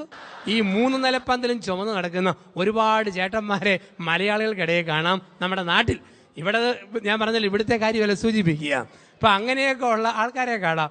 ഒരു ദിവസം ഒരു മനുഷ്യൻ അയലോകത്തെ ചേട്ടത്തിയെ ഫോണിൽ വിളിച്ചപ്പോൾ അവരുടെ മോനാ ഫോൺ എടുത്തത്, ഇംഗ്ലീഷ് മീഡിയത്തിൽ പഠിക്കുന്ന കുട്ടി. അപ്പോൾ ഈ ചേട്ടൻ ചോദിച്ചു, were is your mummy, were is your mummy? കൊച്ചിന്റെ മറുപടി, മൈ മമ്മി ഈസ് ഡൈയിങ്. അയാൾ ആംബുലൻസും പിടിച്ച് ഓടി വന്ന് മരിക്കാൻ പോവാന്ന് ഓർത്തോണ്ട്. ഇതാണ് ലോകമെന്ന് പറയാ. അപ്പൊ കുടുംബം ഒരു ബ്യൂട്ടി പാർലർ, അലങ്കാര വസ്തുക്കളും ആഡംബര വസ്തുക്കളും മേടിച്ചു കൂട്ടുന്ന ഒരു ബ്യൂട്ടി പാർലറാണോ കുടുംബം? ഇപ്പൊ 1 കശാപ്പ് കട, 2 മദ്യഷാപ്പ്, 3 ബ്യൂട്ടി പാർലർ, 4 കുടുംബം ഒരു സിനിമാ തിയേറ്റർ. ചില കുടുംബങ്ങൾ സിനിമാ തിയേറ്ററുകളാ. ഒരു റിമോട്ട് കൈ പിടിച്ചിട്ട് തവളയാട്ടം പോലെ ചാടിച്ച് കണ്ടുകൊണ്ടിരിക്കുക. ചില പെണ്ണുങ്ങളെ കാണാൻ നാട്ടിൽ വൈകുന്നേരം 4:30 കഴിയുമ്പോൾ കുളിച്ച് തോർത്തി 1-ാം തരം ഡ്രസ്സ് ധരിച്ച് മുടിയൊക്കെ കാച്ചിക്ക പോലെ പൊക്കി കെട്ടി പൂവൊക്കെ ചൂടി പൊട്ടും കുത്തി, പിന്നെ 5 മണിയാകുമ്പം ചെണ്ടയടികാരൻ തോർത്തിടുന്ന പോലെ നെഞ്ചിന് കുറുകെ ഒരു ടർക്കി ടവലങ്ങ് വിലങ്ങിയിടും. കാരണം 5:30 മണി മുതൽ ഒരുപാട് കണ്ണുനീര് വീണ് ഈ നെഞ്ച് കുതിരാനുള്ളതാണ്. ഏഷ്യാനെറ്റ് കണ്ണീര്, സൂര്യ കണ്ണീര്, കൈരളി കണ്ണീര്, ഒരുപാട് കണ്ണുനീര്. ഒരു ചേട്ടൻ പറഞ്ഞു, എൻ്റെ ഭാര്യ സീരിയൽ കാണാൻ വരുമ്പം ടർക്കി ടവൽ കൊടുത്ത് സോപ്പും തേച്ച് വടക്കൻ വീരഗാഥയിലെ പോലെ വന്ന് ഇങ്ങനെ ഈ സീരിയൽ കാണും. ഞാൻ ചായ എന്നാ എൻ്റെ അച്ഛാ പരസ്യം വരുമ്പം വെള്ളം ഒഴിക്കാൻ പോയാൽ മതിയല്ലോ, അതിന് ഒരുങ്ങി വരുന്നതാണ്. ഇപ്പോൾ കുടുംബം, ചില കുടുംബങ്ങൾ ഒരു സിനിമാ തിയേറ്ററുകളാണ്. ഇപ്പോൾ 1 മദ്യഷാപ്പ്, 2 കശാപ്പ് കട, 3 ബ്യൂട്ടി പാർലർ, 4 സിനിമാ തിയേറ്റർ, 5 നമ്മുടെ കുടുംബം, 5 ഒരു സിമിത്തേരി. ചില കുടുംബങ്ങൾ സിമിത്തേരിയ. എന്താ സിമിത്തേരി? വർത്തമാനം പറയാത്ത ഭാര്യ ഭർത്താക്കന്മാര്. ഇന്ന് ഈ കുടുംബധ്യാനത്തിൽ പങ്കെടുക്കാൻ ചിലർ വന്നിരിക്കുന്നത് സിമിത്തേരിയിൽ നിന്നാണ്. ഇന്ന് ഉറങ്ങാൻ പോകുന്നത് മോർച്ചറിയിലേക്കാണ്, കിടക്കുന്നത് ശവപ്പെട്ടിയിലാണ്. കാരണം എന്താണ് സിമിത്തേരി? വർത്തമാനം പറയാത്ത സ്ഥലമാ സിമിത്തേരി. ചില കുടുംബത്തിൽ ഭാര്യ ഭർത്താക്കന്മാർക്ക് തമ്മിൽ സംസാരിക്കാൻ വിഷയമേ ഇല്ല. ചില കുടുംബങ്ങളുടെ പ്രത്യേകത അതല്ലേ. ഒരുമിച്ച് കൂട്ടുകാരെ കാണുമ്പോൾ ആണുങ്ങൾക്ക് എന്തെല്ലാം വിഷയങ്ങളാ, പെണ്ണുങ്ങൾക്ക് ഞായറാഴ്ച കുർബാനയ്ക്ക് പോകുമ്പോൾ കൂട്ടുകാരികളെ കാണുമ്പോൾ എന്തെല്ലാം വിഷയമാ. വീട്ടിൽ ചെന്ന് കഴിഞ്ഞാൽ ഭർത്താവും ഭാര്യയും മിസ്റ്റർ സക്കറിയയുടെ കൂട്ടാണ്, നിത്യമൗനം കുത്തിയിരിപ്പ്, ഒന്നും മിണ്ടാൻ പറ്റുന്നില്ല. പിന്നെ ചില കുടുംബത്തിൽ ആകെയുള്ള സംസാര വിഷയം കാലാവസ്ഥയാണ്. ഓ, ചൂട് മാറി, തണുപ്പ് ആരംഭിച്ചു, താമസിയാതെ മഴ പെയ്യുമായിരിക്കും. ഒരു മഴക്കാർ ഇങ്ങനെ പോന്നു, അവിടെ പോയി പെയ്യുമായിരിക്കും. കാലാവസ്ഥ സൃഷ്ടിച്ച ദൈവത്തിന് 1000 നന്ദി. അല്ലെങ്കിൽ പല ഭാര്യാഭർത്താക്കന്മാരും വിഷയദാരിദ്ര്യം കൊണ്ട് മരിച്ചു പോകുമായിരുന്നു. ഞാൻ പറഞ്ഞു, ഒരു ധ്യാനത്തിൽ പറഞ്ഞു, നല്ല ഭാര്യാഭർത്താക്കന്മാർ ഉറങ്ങാൻ പോകുന്നതിന് മുമ്പ് 15 മിനിറ്റ് കട്ടിലേലിരുന്ന് മുട്ടി ഒരുമി കൊച്ചു വർത്താനം പറഞ്ഞിട്ട് കിടക്കാൻ പോകണം. അത് കഴിഞ്ഞൊരു സ്ത്രീ വന്ന് പറഞ്ഞു, അച്ഛാ കല്യാണം കഴിഞ്ഞ് 18 വർഷം, എൻ്റെ അച്ഛാ 15 മിനിറ്റ് ഒന്നും വേണ്ട, എൻ്റെ കെട്ടിയവനോട് 5 മിനിറ്റ് ഒന്നും മിണ്ടിയാൽ മതിയായിരുന്നു. ഈ മനുഷ്യൻ സന്ധ്യയാകുമ്പോൾ എന്നോട് 3 അടിയുടെ കാര്യം പറയും, വേറെ ഒന്നും പറയത്തില്ല. 3 അടിയുടെ കാര്യം. ഞാൻ അതെന്നാ പെങ്ങളെന്ന് ചോദിച്ചു. അച്ഛാ സന്ധ്യയാകുമ്പോൾ പറയും, 1 പ്രാർത്ഥിക്കടി, 2 കഞ്ഞി വിളമ്പടി, 3 പാവിരിക്കടി. ഈ 3 അടിയേ ഉള്ളൂ, വേറെ സംസാരമില്ല. ഈ സംസാരമില്ലാത്ത കുടുംബം ഒരു ഏറ്റവും വലിയ ബുദ്ധിമുട്ട് വർത്താനം പറയാതിരിക്കുന്നതല്ലേ. ഒരു വീട്ടിലെ 75 വയസ്സുള്ള അപ്പൻ, 73 വയസ്സുള്ള അമ്മ. അപ്പന് മൂക്കിൻ്റെ അറ്റത്ത് അരിശമാണ്, പക്ഷേ പെട്ടെന്ന് ശാന്തമാവും. തള്ള അങ്ങനെ അരിശപ്പെടുകയില്ല. ഒരിക്കൽ പിണങ്ങിയോ പിന്നെ 10 മാസം കഴിഞ്ഞേ വാ തുറക്കത്തുള്ളൂ, അത്രയ്ക്കും വാശിക്കാരിയാ. ഒരു ദിവസം 1 പറഞ്ഞു, 2 പറഞ്ഞു, എങ്ങനെയോ ബഹളം മൂതു. ഈ സ്ത്രീ അങ്ങ് പിണങ്ങി. സന്ധ്യയായിട്ട് മിണ്ടുന്നില്ല. ഭർത്താവ് കിള്ളി നോക്കി, നുള്ളി നോക്കി, മാന്തി നോക്കി, ഒരനക്കവും ഇല്ല. 2-ാം ദിവസവും മിണ്ടുന്നില്ല. 3-ാം ദിവസമായിട്ടും വർത്തമാനം പറയുന്നില്ല. ഇയാൾക്ക് വലിയ മനപ്രയാസം. ഇയാൾ തപ്പാൻ തുടങ്ങി. അലമാരി, തലേന് കീഴെ, മെത്ത കീഴെ, അവിടെ ഇവിടെയൊക്കെ തപ്പി നടക്കുക. അപ്പോൾ അവസാനം ഭാര്യ ചോദിച്ചു, എന്നതാ കളവാ നിങ്ങളെ കാണാതെ പോയെന്ന് ചോദിച്ചു. ഉടനെ പറഞ്ഞു, ഡേഡി സമാധാനമായി, കിട്ടിപ്പോയി. 3 ദിവസമായിട്ട് നിന്റെ സ്വരം എവിടെ പോയെന്ന് ഞാൻ തപ്പിക്കൊണ്ടിരിക്കുക, ഇപ്പോഴാടി കിട്ടിയത്. അപ്പം പറഞ്ഞാൽ തീരാത്ത പ്രശ്നമില്ല. അപ്പം ഈ കുടുംബം ഒരു സിമിത്തേരിയാണോ എന്നുള്ളതാണ്. ഒരു കാര്യം ഓർത്തോണം, ആണുങ്ങൾ ഭാര്യമാരോട് എത്ര അരിശപ്പെട്ടാലും മിണ്ടാതിരുന്നേക്കരുത്. കാരണം മിണ്ടാതിരുന്നാൽ നഷ്ടം ആണുങ്ങൾക്കാണ്, അത് പെണ്ണുങ്ങൾക്കല്ല. കോട്ടയത്തെ ഒരു ഭർത്താവ് ഭാര്യയോട് 3 ആഴ്ച പിണങ്ങിയിരുന്നു. 3 ആഴ്ച കഴിഞ്ഞപ്പോൾ അവന് രാവിലത്തെ 6:30 തീവണ്ടിക്ക് കണ്ണൂരിലേക്ക് പോകണം. 6:30 പോകണമെങ്കിൽ അവൻ 5:30 എഴുന്നേക്കണം. അവൻ്റെ ജീവിതത്തിൽ 5:30 മണി എന്ന മണി ഇന്ന് വരെ കണ്ടിട്ടേ ഇല്ല. ഭാര്യ വിളിക്കാതെ എഴുന്നേക്കാനും പറ്റിയില്ല. പക്ഷെ എങ്ങനെ കയറി മിണ്ടും? ഇവൻ്റെ വെള്ളക്കടലാസിൽ ഒരു കത്തെഴുതി കൊടുത്തു, പ്രിയതമേ, നാഴി ഉരി, സ്പൂണേ പോർക്ക്, കപ്പ് സോസർ, തട്ടും മുട്ടും ഉരുമും. ഇതുപോലെ ദാമ്പത്യത്തിൽ ഭാര്യാഭർത്താക്കന്മാർ ഒരസും ഉരുമും ബഹളം ഉണ്ടാകും. കണ്ടില്ല കേട്ടില്ല എന്ന് വെക്കുന്നതില്ല വിജയം. എനിക്ക് നിന്നോട് കയറി മിണ്ടണമെന്നുണ്ട്, പെട്ടെന്ന് മിണ്ടാൻ എനിക്ക് വല്ലാത്തൊരു മനപ്രയാസം തോന്നുന്നു. ഞാൻ മലബാറിൽ പോയിട്ട് വരുമ്പം കോഴിക്കോടൻ അലുവായി മേടിച്ചുകൊണ്ട് വരാം, നമുക്ക് അന്ന് ഇണങ്ങി തുടങ്ങാം. നിന്റെ സ്വന്തം ചേട്ടൻ ഒപ്പ്. എന്നിട്ട് കീഴെ എഴുതി NB. നാളെ രാവിലെ 5:30 ആകുമ്പം ദയവ് ചെയ്ത് നീ എല്ലാ പിണക്കവും മറന്ന് എന്നെ ഒന്ന് വിളിച്ചേക്കണം, നിന്റെ സ്വന്തം ചേട്ടൻ. ഇയാൾ കിടന്നങ്ങ് ഉറങ്ങി. രാവിലെ 9 മണിക്ക് കയ്യേലും കാലിലും സൂര്യപ്രകാശം അടിച്ചപ്പോഴാണ് ഇയാൾ എഴുന്നേൽക്കുന്നത്. ഇയാൾ തന്നാലും ഈ മുതുപിശാച് എന്നെ വിളിച്ചില്ലല്ലോ, ഇത്രയും ക്രൂരമായിട്ട് പെരുമാറിയല്ലോ. എഴുന്നേൽക്കുമ്പോൾ തലയ്ക്കൽ ഒരു ഗ്ലാസ് കട്ടൻ കാപ്പി തണുത്തിരിക്കുന്നു, അതിന് കീഴെ ഒരു കടലാസ്. ഇയാളുടെ അടുത്ത് നോക്കിയപ്പോൾ എഴുതി വെച്ചിരിക്കുന്നു, ചേട്ടാ ചേട്ടാ എഴുന്നേക്ക് ചേട്ടാ, 5:30 ആയില്ലേ, പോകണ്ടേ ചേട്ടാ. അപ്പം ആർക്കാ നഷ്ടക്കച്ചവടം എന്ന്? അപ്പം മിണ്ടാതിരുന്നാൽ ആണുങ്ങൾക്കാണ് നഷ്ടക്കച്ചവടം. അപ്പോൾ കുടുംബം, നമ്മുടെ വീട് ചിലപ്പോഴെങ്കിലും ഒരു സിമിത്തേരി ആയിട്ട് മാറുന്നു. മൗനത്തിൻ്റെ സിമിത്തേരിയായിട്ട്, മൗനത്തിൻ്റെ സിമിത്തേരി. ഇപ്പോൾ 1 ഒരു ബാർ ഹോട്ടൽ, 2 ഒരു കശാപ്പ് കട, 3 ഒരു ബ്യൂട്ടി പാർലർ, 4 ഒരു സിനിമാ തിയേറ്റർ, 5 കുടുംബം നമ്മൾ കണ്ടെത്തുന്നു. കുടുംബം ജീവിതത്തിൽ ഒരു സിമിത്തേരി. 6 കുടുംബം ഒരു നരകം. ചില കുടുംബങ്ങൾ നരകമായിട്ട് മാറാം. എങ്ങനെയുള്ള കുടുംബമാണ് നരകം? ഭർത്താവും ഭാര്യയും കൂടെ പിണങ്ങിയിരിക്കുന്ന കുടുംബം നരകം, സ്നേഹിക്കുന്ന കുടുംബം സ്വർഗം. ചില കുടുംബത്തിൽ എന്തോ ഒരു അരിശവും ബഹളമൊക്കെയാണ്. ഭർത്താവും ഭാര്യ എന്നും വഴക്കാണെങ്കിൽ, പരസ്പരധാരണയില്ലെങ്കിൽ, അതല്ലേ നരകമെന്ന് പറയുക. പരസ്പരധാരണയും സ്നേഹവും ഉണ്ടെങ്കിൽ അതിനെയല്ലേ നമ്മൾ സ്വർഗമെന്ന് വിളിക്കുക. ഒരു ഭർത്താവ് സ്കൂൾ അധ്യാപകൻ ദിവസവും ഭാര്യയെ 5 തെറി വിളിക്കാതെ ഇയാൾ സ്കൂളിൽ പോവുകയില്ല. ഇവളാണെങ്കിൽ ഒരു 3 എണ്ണം കേൾക്കാതെ അടുപ്പി തീ കത്തിക്കുകയില്ല. ഒരു ദിവസം 5-6 തെറി ഉറക്ക വിളിച്ചിട്ട് രാവിലെ 9:30 ഇയാൾ സ്കൂളിലോട്ട് പോയി. ഒറ്റയ്ക്ക് തെറിയും പറഞ്ഞ് ഈ ഭാര്യ അടുപ്പി തീ കത്തിക്കാനും തുടങ്ങി. സാധാരണ വൈകുന്നേരം 4:30 ഭർത്താവ് വരിക. അന്ന് ഉച്ച കഴിഞ്ഞ് 2:30 ആയപ്പോഴേ വന്നു. ഭാര്യ ചോദിച്ചു, താൻ എന്നാടോ അവധിയെടുത്തുകൊണ്ട് വഴക്കുണ്ടാക്കാൻ നേരത്തെ എഴുന്നള്ളിയിരിക്കുകയാണ്. ഉടനെ കെട്ടിയോ പറഞ്ഞ, അല്ലടി ഞാനും ഹെഡ് മാസ്റ്ററും കൂടെ 1 പറഞ്ഞു 2 പറഞ്ഞു തട്ടിക്കേറി കൊമ്പ് കോർത്ത് ബഹളം മൂത്തു. അരിശം എന്ന ഹെഡ് മാസ്റ്റർ എന്നോട് പറയുക, താൻ വല്ല നരകത്തിലോട്ടും പോടൂ. ഞാൻ നേരെ ഇങ്ങോട്ട് തന്നെ പോകുന്നടി, വേറെ എങ്ങോട്ട് പോകാനായിട്ടാ? വഴക്കും ബഹളമുള്ള കുടുംബമാണ് നരകം. നരകത്തിലെ കഥാപാത്രങ്ങൾ ആരൊക്കെയാ? കാലൻ, പിശാച്, ശവങ്ങൾ, ഇതെല്ലാമാണ് കഥാപാത്രങ്ങൾ. ഭാര്യ ഭർത്താവിനെ വിളിക്കും കണ്ണിച്ചോരയില്ലാത്ത കാലൻ, ഭർത്താവ് ഭാര്യയെ വിളിക്കും വൃത്തിയില്ലാത്ത മുതുപിശാച്, മക്കളെ നോക്കി പറയും പഠിക്കാൻ കഴിവില്ലാത്ത ശവങ്ങൾ. മൂത്ത ശവം 8ാം ക്ലാസ്സിൽ, 2ാമത്തെ ശവം 6ാം ക്ലാസ്സിൽ, 3ാമത്തെ ശവം 5ാം ക്ലാസ്സിൽ. ആ വീട്ടിലെ മക്കളോട് ചോദിക്കുക, നിങ്ങൾ കാലനെ കണ്ടിട്ടുണ്ടോ? ഉണ്ട്. എന്തിയെ? സിറ്റിക്ക് പോയിരിക്കുന്നു, കുറെ കഴിവിഞ്ഞ് വരും. പിശാചിനെ കണ്ടിട്ടുണ്ടോ? ഉണ്ട്. എന്തിയെ? കരി ഒലത്തിക്കൊണ്ടിരിക്കുന്നു, ചോറ് വാർത്തുകൊണ്ടിരിക്കുന്നു, തുണി അലക്കിക്കൊണ്ടിരിക്കുന്നു. അപ്പം ഇതാണ് കുടുംബം. ഈ സംസാരവും പദപ്രയോഗവും അരിശവും വഴക്കും കൊണ്ടോ കുടുംബം ഒരു നരകം. 7, കുടുംബം ഒരു ഗുസ്തിക്കളം. കുടുംബം ഒരു ഗുസ്തിക്കളം. എങ്ങനെയാ ഗുസ്തിക്കളം? പറഞ്ഞ് ഭർത്താവിനെ തോപ്പിക്കുക, പറഞ്ഞ് ഭാര്യയെ തോപ്പിക്കുക. വാക്ക് ഫൈറ്റിൻ്റെ ഗുസ്തിക്കളം പറഞ്ഞു തോപ്പിക്കുക. ചിലയിടത്ത് ശാരീരിക യുദ്ധമാണ്. ഞാൻ 2 മാസം മുമ്പ് ബാംഗ്ലൂർ സിറ്റിയിൽ ധ്യാനിപ്പിക്കുമായിരുന്നു. അപ്പോൾ രാത്രി ഒരു വീട്ടിൽ ഉണ്ണാൻ ചെന്നപ്പോൾ ഭർത്താവും ഭാര്യയും ഇടത്തും വലത്തും വരുന്നു. ഇവൻ ബെർമുഡായും ടീഷർട്ടുമാണ് ധരിച്ചിരിക്കുന്നത്. ഊണ് കഴിഞ്ഞ് പാത്രം കഴിയുമ്പോൾ ഇവൻ ടീഷർട്ട് അങ്ങ് പൊക്കി. ഞാൻ പുറത്തോട്ട് നോക്കുമ്പോഴുണ്ട് 100 മീറ്റർ ഓട്ടത്തിന് കുമ്മായം കൊണ്ട് വരയിട്ടതുപോലെ ഇവൻ്റെ തൊലി പോയിട്ട് വെളുത്ത 3 വര ഇങ്ങനെ. ഇവൻ പറയും, എൻ്റെ അച്ഛ എൻ്റെ ഭാര്യയോട് പറയണം, ടെസിയോട് അരിശം വരുമ്പോൾ ഇതുപോലെ മാന്തി പറിക്കരുതെന്ന് അച്ഛനെന്ന് പറഞ്ഞേക്കണം. ഞാൻ ഇവിടെ നഖം നോക്കുമ്പോഴുണ്ട് ട്രാക്കുളയുടെ മൂത്ത പുത്രിയുടെ വിരൽ പോലെ ഇങ്ങനെ കൂർപ്പിച്ച് വെച്ചിരിക്കുക. അരിശം വന്നോ മാന്തി പറിക്കുക. കുടുംബം ഒരു ഗുസ്തിക്കളം, ശാരീരിക യുദ്ധം, വാക്ക് ഫൈറ്റ്. 8, കുടുംബം ഒരു ചന്ത. ചില കുടുംബങ്ങൾ ചന്തകളാണ്. എങ്ങനെയുള്ള കുടുംബമാണ് ചന്ത? ചന്തയിലെ വർത്തമാനം. ഭാര്യയെ ചെറിയ തെറി ഡോസ് കുറച്ച് വിളിച്ച് തെറി വിളിക്കുന്ന ഭർത്താവ്, ഭർത്താവിനെ തെറി വിളിക്കുന്ന ഭാര്യ, മക്കളെ ആണെങ്കിലും ചെറിയ ചീത്ത വിളിക്കുന്ന ഭാര്യ ഭർത്താക്കന്മാർ, അപ്പനമ്മമാർ. അതാണ് കുടുംബം ഒരു ചന്തയെന്ന് പറയുക. അപ്പൻ്റെയും അമ്മയുടെയും വാക്കും പ്രവൃത്തിയും മക്കൾ കണ്ടുപിടിക്കുക. ഒരു മനുഷ്യൻ എപ്പോഴും വീട്ടിൽ പറയുന്ന വാക്ക് അപ്പൻ കോപ്പ് കിഴങ്ങ്, മാട കോട, ഓക്കൻ ഉണ്ണാക്കൻ, മറ്റോൻ മറിച്ചോൻ, കോന്തൻ കൊശവൻ. ഇതാണ് അപ്പൻ്റെ വാക്ക്. ഇത് 7 വയസ്സുള്ള ഈ അപ്പൻ്റെ മോൻ കേട്ട് പഠിച്ചു. അവൻ ഗുണനപ്പട്ടിക പോലെ പറഞ്ഞു പഠിക്കാൻ തുടങ്ങി. കോപ്പ കിഴങ്ങ്, മാട കോട, ഓക്കൻ ഉണ്ണാക്കൻ, മറ്റോൻ മറിച്ചോൻ, കോന്തൻ കൊശവൻ. ഇവൻ ഇങ്ങനെ പറഞ്ഞു പഠിച്ചു. അപ്പോൾ ഇടവപ്പള്ളി പെരുന്നാൾ വന്നപ്പം അപ്പന് 75 രൂപ കൊടുത്ത് ഒരു പ്ലാസ്റ്റിക് തീവണ്ടി ഈ മോന് മേടിച്ചു കൊടുത്തു. അവൻ ആ തീവണ്ടി നേരെ നിർത്തി ചൂളം പിടിക്കുന്ന സ്വരം കേൾപ്പിച്ചു, വണ്ടി പോകുന്ന ശബ്ദം കേൾപ്പിച്ചു. അവൻ പറഞ്ഞു, പ്രിയപ്പെട്ടവരെ, നമ്മുടെ തീവണ്ടി കോട്ടയത്തു നിന്നും ചങ്ങനാശ്ശേരി മാവേലിക്കര വഴി കൊല്ലത്തേക്ക് പുറപ്പെടുകയാണ്. 1ാം നമ്പർ കമ്പാർട്ട്മെൻറ്റിൽ 5 കിഴങ്ങന്മാരും 2ാം നമ്പർ കമ്പാർട്ട്മെൻറ്റിൽ 3 ഓക്കന്മാരും കയറിയിട്ടുണ്ട്.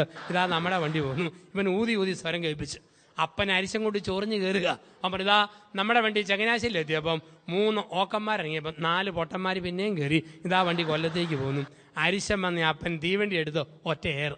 അത് 3 കഷ്ണമായിട്ട് പൊട്ടിപ്പോയി. ഇവൻ കുത്തിയിരുന്ന് കരയാൻ തുടങ്ങി. കരഞ്ഞവൻ്റെ സ്വരം അടച്ചപ്പം അപ്പന് സങ്കടം തോന്നി. അപ്പൻ ചോദിച്ചു, എന്നാത്തിനാടാ കുത്തിയിരുന്ന് മൂങ്ങുന്നത്? അപ്പൻ എൻ്റെ വണ്ടി എറിഞ്ഞ് പൊട്ടിച്ചില്ലേ, അതുകൊണ്ടാണ്. അപ്പം പറഞ്ഞു, അഴുക്ക് വർത്താനം പറഞ്ഞിട്ടാ, മേലിൽ പറയാതിരിക്കാമെങ്കിൽ പരിഹാരമുണ്ട്.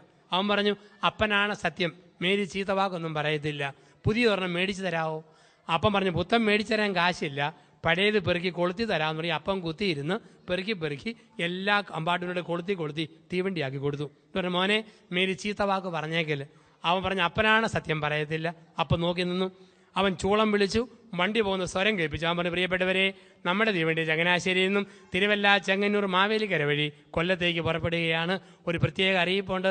ഒരു മറ്റോൻ്റെ മോൻ കാരണം ട്രെയിൻ 1/2 മണിക്കൂർ ലേറ്റായി പോയി എന്നുള്ള കാര്യം ഖേദപൂർവ്വം ഞാൻ അറിയിക്കുക.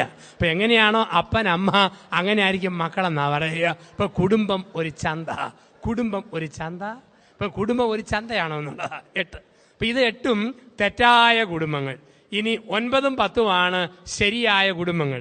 ഏതാണ് 9ാമത്തെ കുടുംബം? 9, കുടുംബം ഒരു വിദ്യാലയം. നമ്മൾ ഇന്ന് ഈ കുടുംബ സംഗമമൊക്കെ പങ്കെടുക്കുമ്പോൾ ദൈവത്തിൻ്റെ പദ്ധതിയാണ്, ദൈവിക പ്ലാനാണ് കുടുംബം എന്ന് പറയുമ്പോൾ ഈ 9ഉം 10ഉം മോഡലായിട്ട് മാറണം. 9 കുടുംബം ഒരു വിദ്യാലയം. വിദ്യാലയത്തിലെ ഗുരുഭൂതരാരാ? മാതാപിതാക്കള്. മാതാപിതാക്കളുടെ ജീവിതം കണ്ട് മക്കൾ പാഠം പഠിക്കണം. ദിവസവും മുടങ്ങാതെ സന്ധ്യാപ്രാർത്ഥനയ്ക്ക് ഒരുമിച്ചുള്ളപ്പം അപ്പനും അമ്മയും ഒരുമിച്ച് പ്രാർത്ഥിക്കുന്ന കാണുമ്പം മക്കളും അതുപോലെ പ്രാർത്ഥിക്കും. വിശുദ്ധ കുർബാനയ്ക്ക് ദേവാലയത്തിൽ കുർബാനയ്ക്ക് മുമ്പ് 5 മിനിറ്റ് മുമ്പ് ചെല്ലുന്ന അപ്പനും അമ്മയും കണ്ടോ മക്കൾ അങ്ങനെ പങ്കെടുക്കും, കുർബാനയിൽ പങ്കെടുക്കും. വേദപുസ്തകം മുടങ്ങാതെ വായിക്കുന്ന മാതാപിതാക്കളെ കണ്ടോ മക്കൾ അങ്ങനെ വേദപുസ്തകം വായിച്ചു തുടങ്ങും. ജീവിത മാതൃക, ജീവിതത്തെ മാതൃകയാക്കി മാറ്റുമ്പോൾ കുടുംബം വിദ്യാലയം. ആ വീടിനെ നോക്കി ആൾക്കാർ പറയും, നോക്കൂ ആ അപ്പനെ അമ്മയെ നോക്കി പഠിക്ക്, ആ മക്കളെ നോക്കി പഠിക്ക്, ആ വീട്ടുകാരെ നോക്കി പഠിക്ക്. അങ്ങനെ മറ്റുള്ളവർ നോക്കി പഠിക്കുന്ന വീടായിട്ട് നമ്മുടെ വീടിനെ മാറ്റുമ്പോൾ ആ വീടിനെ വിളിക്കുന്ന വാക്കാണ് കുടുംബം ഒരു വിദ്യാലയം. 10 ഏറ്റവും പ്രധാനപ്പെട്ടത് കുടുംബം ഒരു ദേവാലയം. എന്താണ് കുടുംബം ഒരു ദേവാലയം? കുടുംബം ഒരു ദേവാലയം എന്ന് പറഞ്ഞു കഴിഞ്ഞാൽ കുടുംബജീവിതം 7 തൂണുകളിൽ പണിയണം. നമുക്ക് പെട്ടെന്ന് ഓടിച്ച് കാണാം. കുടുംബം ഒരു ദേവാലയം എന്ന് പറഞ്ഞാൽ 7 തൂണുകളിൽ കുടുംബം പണിയപ്പെടണം. ഓരോ തൂണും ആരംഭിക്കുന്നത് സ എന്ന വാക്കിലാണ്. സ എന്ന വാക്കിൽ തുടങ്ങുന്ന 7 തൂണുകൾ. ആ തൂണുകളിൽ നിങ്ങളുടെ വീട് പണിതാൽ, നമ്മുടെ ഭവനം പണിതാൽ ആ വീട് ഈ ഭൂമിയിൽ ഒരു സ്വർഗമായിട്ട് മാറും. 1 കുടുംബത്തെ സ്വർഗമാക്കുന്ന 1ാമത്തെ തൂണിന്റെ പേരാണ് സ്വാതന്ത്ര്യം. സ്വാതന്ത്ര്യം. ഉൽപ്പത്തി പുസ്തകം 2:25. ഉൽപ്പത്തി 2:25. പുരുഷനും സ്ത്രീയും നഗ്നരായിരുന്നു, പക്ഷെ അവർക്ക് ലജ്ജ തോന്നിയിരുന്നില്ല. പുരുഷനും സ്ത്രീയും നഗ്നരായിരുന്നു, ലജ്ജ തോന്നിയിരുന്നില്ല. എന്താ അർത്ഥം? ഉൽപ്പത്തി പുസ്തകത്തിൽ നഗ്നത എന്ന വാക്കിന്റെ അർത്ഥം തുണിയില്ലാത്ത അവസ്ഥയെന്നല്ല, സ്വാതന്ത്ര്യം. സ്വാതന്ത്ര്യം എന്ന് പറഞ്ഞാൽ ദൈവത്തെ ഒളിക്കാൻ മനുഷ്യർക്കൊന്നുമില്ല, ഭർത്താവിനെ ഒളിക്കാൻ ഭാര്യയ്ക്കൊന്നുമില്ല, ഭാര്യയെ ഒളിക്കാൻ ഭർത്താവിനൊന്നുമില്ല. ഇതാണ് പരിപൂർണ സ്വാതന്ത്ര്യം. സ്വാതന്ത്ര്യം. ഈ സ്വാതന്ത്ര്യം നമ്മൾ കണ്ടിട്ടുണ്ട് കുടുംബത്തിലും. ചില കൊച്ചു പിള്ളേർക്ക് എന്തോ ഒരു സ്വാതന്ത്ര്യമാണ്. 1ാം ക്ലാസ് വിട്ടു വരുന്ന കുട്ടി അമ്മയുടെ തലവട്ടം കാണുമ്പം ട്രൗസർ ഒരു തോളിലിട്ട് കൂവിക്കൊണ്ട് ഓടുന്ന കാണാം. അമ്മയുടെ മുമ്പിലുള്ള കൊച്ചിൻ്റെ സ്വാതന്ത്ര്യം. ഞാനൊരു വീട്ടിൽ കയറി ചെന്നപ്പം 3 വയസ്സുകാരൻ പൊന്നരങ്ങാണം മാത്രം വിട്ട് നൂൽ ബന്ധമില്ലാതെ അച്ഛൻ്റെ മുമ്പിലൂടെ അങ്ങോട്ടും ഇങ്ങോട്ടും മാർച്ച് ചെയ്യുന്നു. തള്ള പറഞ്ഞ്, ചേർക്ക നിനക്ക് നാണമില്ലേ? ഒരച്ഛൻ വന്ന കണ്ടില്ലേ? അകത്ത് പോയി എന്നതിൽ ഇട്ടുകൊണ്ട് വാടാ. അവൻ പോയി ആഘോഷമായിട്ട് കാലേ 2 ചെരുപ്പ് ഇട്ടുകൊണ്ട് വന്നു. ഇത് മതി. ഇതാണ് പരിപൂർണമായ സ്വാതന്ത്ര്യം. ഒളിക്കാനൊന്നുമില്ല, മറയ്ക്കാനൊന്നുമില്ല. ഉൽപ്പത്തി 2:25. പുരുഷനും സ്ത്രീയും നഗ്നരായിരുന്നു, ലജ്ജ തോന്നിയിരുന്നില്ല. ചില കള്ളുകുടിയന്മാർക്കുണ്ട് ഈ സ്വാതന്ത്ര്യം. ചില കുടിയന്മാരെ കാണാം, തുണി ഒരിക്കലും അരയിലില്ല, എപ്പോഴും തോളയിലാണ് ഇങ്ങനെ ഇട്ടുകൊണ്ട് നടക്കുന്നവരെ കണ്ടിട്ടുണ്ട്. കഴിഞ്ഞ ഈസ്റ്ററിന് പാലാ KSRTC ബസ് സ്റ്റാൻഡിന് മുമ്പിൽ 2 കുടിയന്മാർ. ഒരു മനുഷ്യൻ നൂൽ ബന്ധമില്ലാതെ ജനിച്ച പാടെ കരിങ്കൽ പ്രതിമ പോലെ വഴി സൈഡ് നിൽക്കുന്നു. വേറൊരിടത്തിൽ ഒരു തുണി കഷ്ടപ്പെട്ട് ഉടുത്തിട്ടുണ്ടെന്ന് പറയാം, അങ്ങനെ ഉടുത്ത് നിൽക്കുക. അച്ഛൻ മോട്ടോർ സൈക്കിളിൽ അതിലേ പോയി. തുണിയില്ലാത്ത കുടിയൻ ഒരു വികാരം, അവൻ അതുപോലെ നിൽക്കുക. അപ്പം മറ്റേ കുടിയൻ പറയടാ, നമ്മളൊക്കെ സഭയുടെ മക്കളാ, പോയത് വൈദികന്, അല്പം ബഹുമാനവും നാണമൊക്കെ വേണം. എടാ പൂസായെന്നും കണ്ട് നിന്റെ നാണം മൊത്തം പോയാലും എനിക്കത് പോയിട്ടില്ലടാ, എനിക്കുണ്ട് നാണമെന്നും പറഞ്ഞ് ഇവൻ്റേത് പറിച്ച് അവനെ ഉടിപ്പിക്കുന്ന കുടിയൻ. ഇതാണ് സ്വാതന്ത്ര്യം എന്ന് പറയുക. അപ്പോൾ ഒളിക്കാനും മറയ്ക്കാനും ഒന്നുമില്ലാത്ത ഒരു ജീവിത ശൈലി, അതാണ് സ്വാതന്ത്ര്യം എന്ന് പറഞ്ഞാൽ. ഭർത്താവിനെ ഒളിക്കാൻ ഭാര്യയ്ക്കൊന്നും ഉണ്ടായിരിക്കരുത്, ഭാര്യയെ ഒളിക്കാൻ ഭർത്താവിനൊന്നും ഉണ്ടായിരിക്കരുത്. പരിപൂർണമായ സ്വാതന്ത്ര്യം. ഒരു സ്ത്രീ വേറൊരു പുരുഷനോട് സംസാരിക്കുന്നത് ഭർത്താവ് കണ്ടുകൊണ്ട് വരുമ്പോൾ ഭാര്യയ്ക്ക് ടെൻഷനായാൽ അർത്ഥം അവക്ക് സ്വാതന്ത്ര്യമില്ല. അതുപോലെ ഭർത്താവ് ഒരു സ്ത്രീയോട് സംസാരിക്കുന്നത് ഭാര്യ കണ്ടുവരുമ്പം ഭർത്താവിന് പിരിമുറുക്കം ഉണ്ടായാൽ സ്വാതന്ത്ര്യമില്ല. ചില ഭർത്താക്കന്മാർ പറയും, എൻ്റെ അച്ഛൻ എൻ്റെ ഭാര്യയോട് ഈ കാര്യം ഒന്ന് പറയാവോ? ചില പെണ്ണുങ്ങൾ പറയും, അച്ഛൻ എൻ്റെ കെട്ടിയവനോട് പറയാവോ? എനിക്ക് പറയാൻ പേടിയാ, എങ്ങനെ സ്വീകരിക്കുമെന്ന് അറിയത്തില്ല. എന്തുവേതും പറയാനുള്ള സ്വാതന്ത്ര്യം. ഒരു ഇളയ പെങ്ങൾക്ക് മൂത്ത ആങ്ങളയോടുള്ള സ്വാതന്ത്ര്യം കുടുംബത്തിൽ ഒരു ഭാര്യയ്ക്ക് ഉണ്ടാകണം ഭർത്താവിനോട്. ഒരു മൂത്ത ആങ്ങളയ്ക്ക് ഇളയ പെങ്ങളോടുള്ള സ്വാതന്ത്ര്യം ഒരു ഭർത്താവിന് ഭാര്യയോടുണ്ടാകണം. സ്വാതന്ത്ര്യം. 2 സുരക്ഷിതത്വം. കുടുംബത്തെ സ്വർഗമാക്കുന്ന 2ാമത്തെ തൂണ് സുരക്ഷിതത്വം. നാടിൽ സ്വന്തമായിട്ട് അല്പം സ്ഥലം, നാട്ടിൽ സ്വന്തമായിട്ടൊരു വീട്, വൈകാരിക സുരക്ഷിതത്വം, മക്കൾക്ക് സംരക്ഷണം, ഇതെല്ലാം കൊടുക്കുമ്പോൾ ഭർത്താവ് ഭാര്യയ്ക്ക് കൊടുക്കുന്നത് സുരക്ഷിതത്വമാ.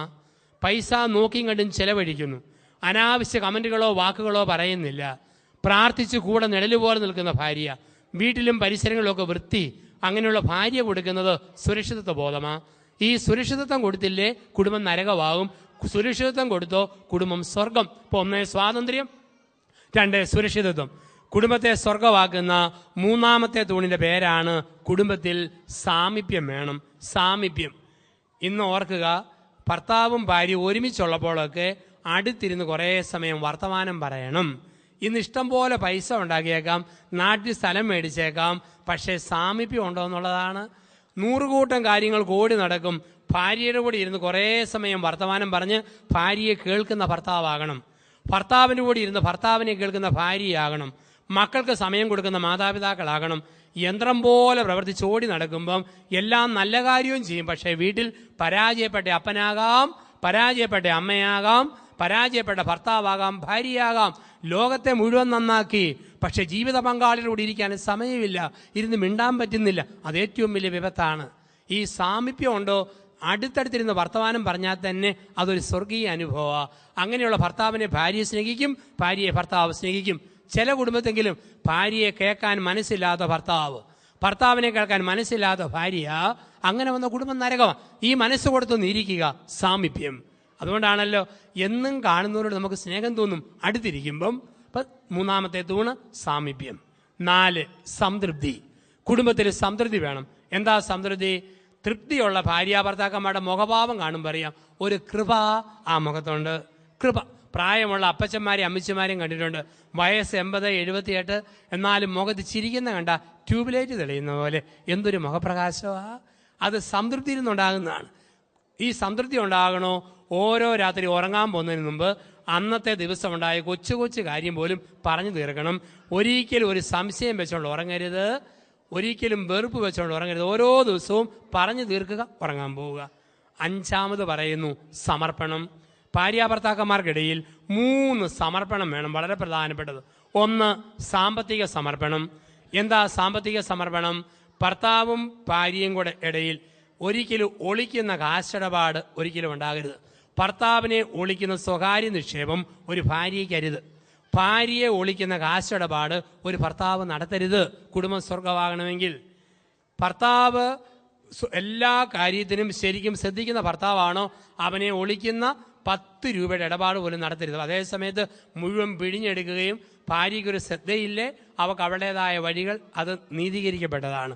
വീട് നോക്കുന്ന ഭർത്താവ്, സംരക്ഷിക്കുന്ന ഭർത്താവിനെ ഭാര്യ ഒളിക്കലും സാമ്പത്തിക കാര്യത്തിൽ ഒളിക്കരുത്. അതുപോലെ വീടിൻ്റെ സാമ്പത്തിക സ്ഥിതി ഭാര്യയെ ഭർത്താവ് അറിയിച്ചിരിക്കണം. സാമ്പത്തിക സമർപ്പണം. 2, ആത്മീയ സമർപ്പണം. എന്താ ആത്മീയ സമർപ്പണം? ഒരുമിച്ചുള്ള സന്ധ്യാപ്രാർത്ഥന വേണം. ഒരുമിച്ചുള്ളപ്പോൾ ഞായറാഴ്ച ഒരുമിച്ച് കുർബാനയ്ക്ക് പോകണം, സാധിക്കുമ്പോൾ ഒരുമിച്ച് വേദപുസ്തകം വായിക്കണം, ഒരുമിച്ചതുപോലെ വചനം കേൾക്കാൻ പോകണം. ആത്മീയ സമർപ്പണം വേണം. അതുപോലെ ലൈംഗിക സമർപ്പണം. എന്താണ്? സെക്സിൻ്റെ സമർപ്പണം. ചില ആണുങ്ങളുണ്ട്, കല്യാണം കഴിച്ചാലും വിവാഹത്തിൽ ബലാത്സംഗം നടത്തുന്നവരാണ്. എങ്ങനെയുള്ള ആണുങ്ങളാ? എപ്പോഴും പകല് മുഴുവൻ പൂരപ്പാട്ട്. നിന്റെ അപ്പൻ ഓക്കൻ, നിന്റെ ആങ്ങള ഊളൻ, നിന്റെ അനീതിക്ക് വട്ട്, നിന്റെ അമ്മയ്ക്ക് പിച്ച്, നിന്റെ കുടുംബക്കാർക്ക് മുഴുവൻ ഭ്രാന്ത്, പകല് മുഴുവൻ കുറ്റം, രാത്രി പൊന്നേ തേനെ പാലേ വെമ്പേ കൂടെ കിടക്കാൻ കൂടെ പാടി, ഇങ്ങനെ വിളിക്കുന്ന ആണുങ്ങളുണ്ട്. അവൻ യഥാർത്ഥ ഭർത്താവെന്ന് പറയാൻ പറ്റുകയില്ല. ചില ആണുങ്ങളുണ്ട്, ഭാര്യയ്ക്ക് ഇഷ്ടമില്ലാത്ത വിധത്തിൽ ബ്ലൂ ഫിലിം കാണാൻ നിർബന്ധിക്കുക, ഇഷ്ടമില്ലാത്ത ശാരീരിക വേഴ്ചയ്ക്ക്, അറപ്പ് ഭാര്യയിലുണ്ടാകുന്ന ശാരീരിക ബന്ധങ്ങൾക്ക് നിർബന്ധിക്കുക. അത് പക്വതയില്ലാത്ത ഭർത്താവാണ്. അന്തസ്സുള്ള ഭർത്താവാണോ ഭാര്യയിൽ ആത്മാഭിമാന ബോധം ഉണർത്തും. എന്നിട്ട് അവർക്ക് തോന്നും, ഈ ഭർത്താവിന് എൻ്റെ ശരീരത്തെയും മനസ്സിനെയും ഞാൻ സമർപ്പിക്കണം. അങ്ങനെ ഒരു വൈകാരിക തലം ഭാര്യയിൽ ഉണർത്തുന്നവനാണ് ഭർത്താവ്. ശാരീരിക സമർപ്പണം. പോലെ പെണ്ണുങ്ങളുമുണ്ട്. ചില സ്ത്രീകളുടെ ഓർമ്മ 10 or 55 വയസ്സ് കഴിഞ്ഞാൽ പിന്നെ ഭാര്യാഭർത്തൃ ബന്ധം പാടില്ലെന്ന. ഒരു സ്ത്രീ പറഞ്ഞ, അച്ഛാ എനിക്ക് 58 വയസ്സ്, കെട്ടിയവൻ 62 വയസ്സായ അച്ഛാ. ഓ എൻ്റെ അച്ഛ 62 വയസ്സായെന്ന് പറഞ്ഞാലും ഇപ്പോഴും ഒരു തരി ഗുണാമണ ഇടപാടാച്ചാന്ന് പറഞ്ഞു. അപ്പം ആ സ്ത്രീയുടെ ഓർമ്മ 62-ാം വയസ്സിൽ ആണുങ്ങളുടെ വികാരങ്ങൾ തീർന്നു പോയെന്ന്. ഇന്ന് കുടുംബദിനത്തിൽ ഓർക്കുക പ്രിയ സഹോദരിമാരെ, ആണുങ്ങൾക്ക് ശാരീരിക ലൈംഗിക വികാരം എത്ര വയസ്സ് വരെ ഉണ്ടെന്ന് ചോദിച്ചാൽ അച്ഛൻ പറയുന്നതാണ് കണക്ക്. ഇങ്ങനെയുള്ള വികാരം ആണുങ്ങളെ സംബന്ധിച്ച് മരിച്ചു കഴിഞ്ഞ് ഒരു 5 മിനിറ്റ് കൂടെ കാണും. ഇത് മനസ്സിലാക്കിയില്ലെങ്കിൽ കുടുംബ ബന്ധങ്ങൾ തകർന്നു പോകുന്ന അറിയുക. ചില സ്ത്രീകളെ കാണാം, കണക്ക് പറഞ്ഞാണ് ഭർത്താവിനോട് ബന്ധം. ചില സ്ത്രീകൾ പറയും, തിങ്കളാഴ്ച വിശുദ്ധന്മാരുടെ ദിവസം, ചൊവ്വാഴ്ച മോശം ദിവസം, ബുധനാഴ്ച യോസേപ്പിതാവിനുള്ള പ്രത്യേക ദിവസം, വ്യാഴാഴ്ച കാവൽമാലാകാട് ദിവസം, വെള്ളിയാഴ്ച ഉപവാസ ദിവസം, ശനിയാഴ്ച കന്യാമറിയത്തിൻ്റെ ദിവസം, ഞായറാഴ്ച അവധി ദിവസം. പിന്നെ ഏത് ദിവസമാണ് ഭർത്താവിനുള്ള ദിവസം? ഒരു സ്ഥലത്ത് ഞാൻ പറഞ്ഞു, ഇങ്ങനെ പെണ്ണുങ്ങളുടെ ദിവസം നോക്കിയാൽ ദിവസം നോക്കാത്ത പെണ്ണുങ്ങളെ തേടി ആണുങ്ങൾ 10 150 രൂപയായിട്ട് പോയാൽ ആണുങ്ങളെ പഴിക്കരുത്. അത് കേട്ട വളരെ ചേട്ടൻ പറയും എഴുന്നേറ്റിട്ട്, അച്ഛൻ ഏത് കാട്ടിൽ നിന്നാ വരുന്നതെന്ന് ചോദിച്ചു. ഞാൻ പറഞ്ഞു അതിനാ അച്ഛാന്ന് ചോദിച്ചു. എൻ്റെ അച്ഛ പണ്ടാ 150, ഇപ്പം 300 പറഞ്ഞു. ഇപ്പം ഇതാണ് കാലം. അപ്പോൾ ലൈംഗിക സമർപ്പണം, ഇപ്പം 1 സാമ്പത്തിക സമർപ്പണം, 2 ആത്മീയ സമർപ്പണം, 3 ശാരീരിക സമർപ്പണം. സമർപ്പണത്തിൻ്റെ 3 മേഖലകൾ. ഇപ്പോൾ സമർപ്പണം വേണം കുടുംബം സ്വർഗമാണെങ്കിൽ. ഇപ്പോൾ 1 സ്വാതന്ത്ര്യം, 2 സുരക്ഷിതത്വം, 3 സാമീപ്യം, 4 സംതൃപ്തി, 5 സമർപ്പണം. സാമ്പത്തിക സമർപ്പണം, ആത്മീയ സമർപ്പണം, ശാരീരിക സമർപ്പണം. 6 സമാധാനം. കുടുംബത്തെ സ്വർഗമാക്കുന്ന 6ാമത്തെ തൂണാണ് സമാധാനം. കുടുംബത്തെ ദേവാലയമാക്കുന്ന 6ാമത്തെ തൂണ് സമാധാനം.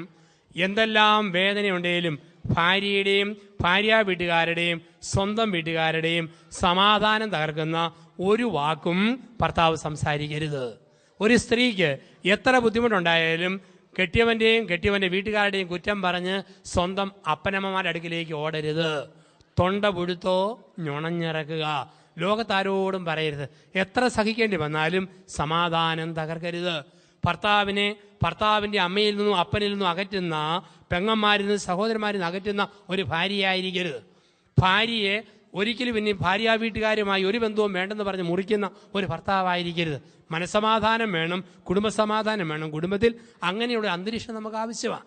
ചില പെണ്ണുങ്ങളെയും മറ്റുമൊക്കെ കാണാം, കല്യാണം കഴിഞ്ഞ് വരുമ്പോൾ അമ്മായിമ്മയ്ക്ക് മകൻ്റെ ഭാര്യയോട് പോര്, ചില മരുമകളുമാർക്ക് ഭർത്താവിൻ്റെ അമ്മയോട് പിണക്കം. ചില പെണ്ണുങ്ങൾ കല്യാണം കഴിഞ്ഞ് 6ാം മാസം നമ്മുടെയൊക്കെ നാട്ടിൽ പുതച്ചു മൂടി കിടക്കും. രാത്രി 11-ന് ഭർത്താവിൻ്റെ ചെവി ചെന്ന് തവള കാറാൻ തുടങ്ങും. നിങ്ങളൊക്കെ നമ്മുടെ നാട്ടിൽ വരുമ്പോൾ മഴ പെയ്യുമ്പോൾ തവള കാർന്ന് കേട്ടിട്ടുണ്ട്. എങ്ങനെയാണ് തവള കാറുക? മേക്രോ മേക്രോ ക്രോ മേക്രോ മേക്രോ ക്രോ, ഇങ്ങനെയാണ് തവള കാറുക. ചില പെണ്ണുങ്ങൾ കല്യാണം കഴിഞ്ഞ് 6ാം മാസം ഭർത്താവിന് ചെവി ചെന്ന് തവള കാറും. എന്താ കാറുക? ചേട്ടാ വേറെ പാം, മാറിപ്പാം, ഇപ്പം പാം, മേക്രോ മേക്രോ ക്രോ. എന്തോ ഒരു കാര്യം കുടുംബത്തിൽ. ഇവിടെയാണ് സമാധാനം തകർക്കുന്ന ഒരു ഭാര്യയാകരുത്, സമാധാനം തകർക്കുന്ന ഒരു ഭർത്താവായിരിക്കരുത്. കുടുംബത്തിൽ സമാധാനം വേണം. ചിന്തകളെ അവസാനിപ്പിക്കാൻ സമയം കഴിഞ്ഞതുകൊണ്ട് 7ാമത് കുടുംബത്തെ സ്വർഗമാക്കുന്ന, ദേവാലയമാക്കുന്ന അവസാനത്തെ തൂണാണ് കുടുംബത്തിൽ സ്നേഹം. ഏറ്റവും പ്രധാനപ്പെട്ടതാണ് സ്നേഹം. അതുകൊണ്ടാണ് പൗലോസ്ലീഹ പറയുക എഫേസ്യസ് ലേഖനം 5-ാം അധ്യായത്തിൽ, ഭാര്യമാരെ ഭർത്താക്കന്മാരെ സ്നേഹിക്കുവിൻ, ഭർത്താക്കന്മാരെ ഭാര്യമാരെ നിങ്ങൾ സ്നേഹിക്കുവിൻ. ഈ സ്നേഹം ഉള്ളി വെച്ചാൽ പോലെ പ്രകടിപ്പിക്കണം. ചില ആണുങ്ങൾക്കൊരു ഓർമ്മയുണ്ട്, സ്നേഹം കാണിച്ച പെങ്കോന്തനാന്ന് വിളിക്കും. അതുകൊണ്ട് മുഖം വീർപ്പിച്ചിരിക്കുന്ന മിടുക്ക് ഒരിക്കലും കരുതിയേക്കരുത്. ഒരു തള്ള പറഞ്ഞു, എൻ്റെ അച്ഛൻ എനിക്കൊരു മോൻ, ആ മോന് 5 ഭാഷ അറിയാം. മലയാളം, തമിഴ്, കന്നഡ, ഹിന്ദി, ഇംഗ്ലീഷ്, 5 ഭാഷ. പക്ഷെ ഒരു കുഴപ്പമുണ്ട്, അവന് ഊമന, വർത്താനം പറയില്ല. 5 ഭാഷ അറിയാം, ഊമനായ പിന്നെ കാര്യമുണ്ടോ? ഒരിക്കൽ ദമ്പതിമാരെ ധ്യാനിപ്പിച്ചപ്പോൾ ഒരു സ്ത്രീ പറഞ്ഞു, അച്ഛാ എൻ്റെ കെട്ടിയവൻ എന്നോടല്ല ഇഷ്ടം, അദ്ദേഹം 25 ഏക്കർ റബ്ബർ തോട്ടത്തെയും ഒരു മാരുതിക്കാരനെയാണ് കെട്ടിയിരിക്കുന്നത്. എൻ്റെ കൂടെ മാസത്തിൽ 2 ദിവസം പോലും താമസിക്കുകയില്ല. ഞാൻ പറഞ്ഞു, പൊന്നു മനുഷ്യ, ഭാര്യയ്ക്ക് ഇങ്ങനെ പരാതിയുണ്ട്, അല്പമൊക്കെ ശ്രദ്ധ കൊടുക്കേണ്ടത്. പറഞ്ഞു. അവൻ പറഞ്ഞു, പൊട്ടി, അവൾക്ക് വല്ല വിവരമുണ്ടോ അച്ഛാ? അവൾക്ക് എന്നാത്തിൻ്റെ കുറവാച്ചാ? 10 ഷീറ്റ് അവളുടെ പേരിൽ, ഒരു അംബാസഡർ കാറ്, സമർത്ഥനായൊരു ഡ്രൈവർ, ഒരു കുറവും ഞാൻ വരുത്തിയിട്ടില്ല. ഞാൻ പറഞ്ഞു, അതാ കുറവ്, ഡ്രൈവർ പോരാ, നീ തന്നെ വീട്ടിൽ വേണം. ഇതാണ് പ്രശ്നമെന്ന് പറയാ. അപ്പോൾ കുടുംബത്തിൽ ഈ സ്നേഹം കൊടുക്കാൻ പഠിക്കണം. സ്നേഹത്തിൻ്റെ ബാലപാഠങ്ങൾ കൊടുക്കാൻ പഠിക്കുക. ഓർത്ത് നോക്കിക്കേ, സ്നേഹിക്കുന്ന ഭർത്താവുണ്ടോ ഭാര്യ ഏത് കുരിശും ചുമക്കും. സ്നേഹിക്കുന്ന ഭാര്യയുണ്ടോ ഭർത്താവ് ഏത് ഭാരവും എടുക്കും. ഒന്ന് ഓർത്ത് നോക്കുക, സ്നേഹിക്കുന്ന ഭാര്യ ഭർത്താക്കന്മാർ 5 മൈൽ നടന്നാലും തോന്നും 500 മീറ്ററേ ആയിട്ടുള്ളൂ. ഉരുമി സ്നേഹത്തിൽ പോകുമ്പം ഏത് മലയാറ്റൂർ മല കയറിയാലും തോന്നും, ഏത് കുന്ന് കയറിയാലും തോന്നും അല്പം പോലും കയറിയിട്ടില്ല, ഒരുമിച്ചാ പോക്ക്. ഏത് പാവയ്ക്കാ തിന്നാലും കയ്പില്ല, ഏത് പുളി കടിച്ചാലും പുളിപ്പില്ല, ഒരു പ്രശ്നവും ഇല്ല. 25-ാം വയസ്സിൽ ഒരു സ്ത്രീ മോനെ പ്രസവിച്ചു. മോൻ ഇങ്ങനെ വളർന്നു വന്നപ്പോൾ അപ്പം മരിച്ചു. അമ്മ മോനെ വളർത്തി, എരുമയും പശുവിനെയും വളർത്തി. ഇഷ്ടം പോലെ ഈ പശുവിനും എരുമയ്ക്കും പരുത്തിക്കുരു പുഴുങ്ങി കൊടുത്തു, ഓക്കെ കലക്കി കൊടുത്തു, പിണ്ണാക്ക് ഒടിച്ചു കൊടുത്തു, തവിട് അടിച്ചു കൊടുത്തു, ഇഷ്ടംപോലെ പാല് വിറ്റ് കാശുണ്ടാക്കി. ഈ മോൻ ഇങ്ങനെ വളർന്നു വന്നു. അവൻ്റെ സകലമാന തുണിയും തള്ള അലക്കി കൊടുക്കും. അവൻ്റെ 25-ാം വയസ്സിൽ അമ്മ ഇവനെ കൊണ്ട് പെണ്ണ് കെട്ടിച്ചു. മിടുക്കി പെണ്ണ്, മാലാക പെണ്ണ്. അവൾ വന്നിട്ടും അവിടെ സകലമാന തുണിയും തള്ള തന്നെ അലക്കി കൊടുക്കും. ഒരു പണിയും ചെയ്യേണ്ട. ഈ പരുത്തിക്കുരു പുഴുങ്ങിയത് പശുവിൻ്റെ എടുത്ത് കൊടുത്തോണം, ചോറും കറിയും വിളമ്പി കൊണ്ടുപോകണം, ഒന്നും ചെയ്യേണ്ട. ഇവനോ അമ്മ ഇഷ്ടം പോലെ പണം ഉണ്ടാക്കുക, പൈസ കൊണ്ട് ചെന്ന് സാധനം മേടിച്ചു കൊടുത്താൽ മതി. പക്ഷെ 6 മാസമായിട്ടും ഇവന് ഇവക്ക് ഒരാഗ്രഹം നടക്കുന്നില്ല. മുട്ടി ഒരുമിച്ചിരുന്ന് ഒരു വാ ചോറുണ്ണണം. ഇവനൊരാഗ്രഹം ഒരു ഉരുളി ഉരുട്ടി ഇവിടെ വായി കൊടുക്കണം, അവക്കൊരാഗ്രഹം ഇവൻ്റെ വായി കൊടുക്കണം. ഇങ്ങനെ അടുത്തിരിക്കുമ്പോൾ തള്ള നടുക്കോട് കയറിയിരിക്കും, ഉരുള തന്നെ പോവും, വാ മാറിപ്പോവും, പിന്നെ എങ്ങനെ കൊടുക്കാനാ? അങ്ങനെ 6 മാസം കഴിഞ്ഞ് ഒരു ദിവസം ഇവൻ 6 മണിക്ക് അങ്ങാടി സാധനം മേടിക്കാൻ പോയി.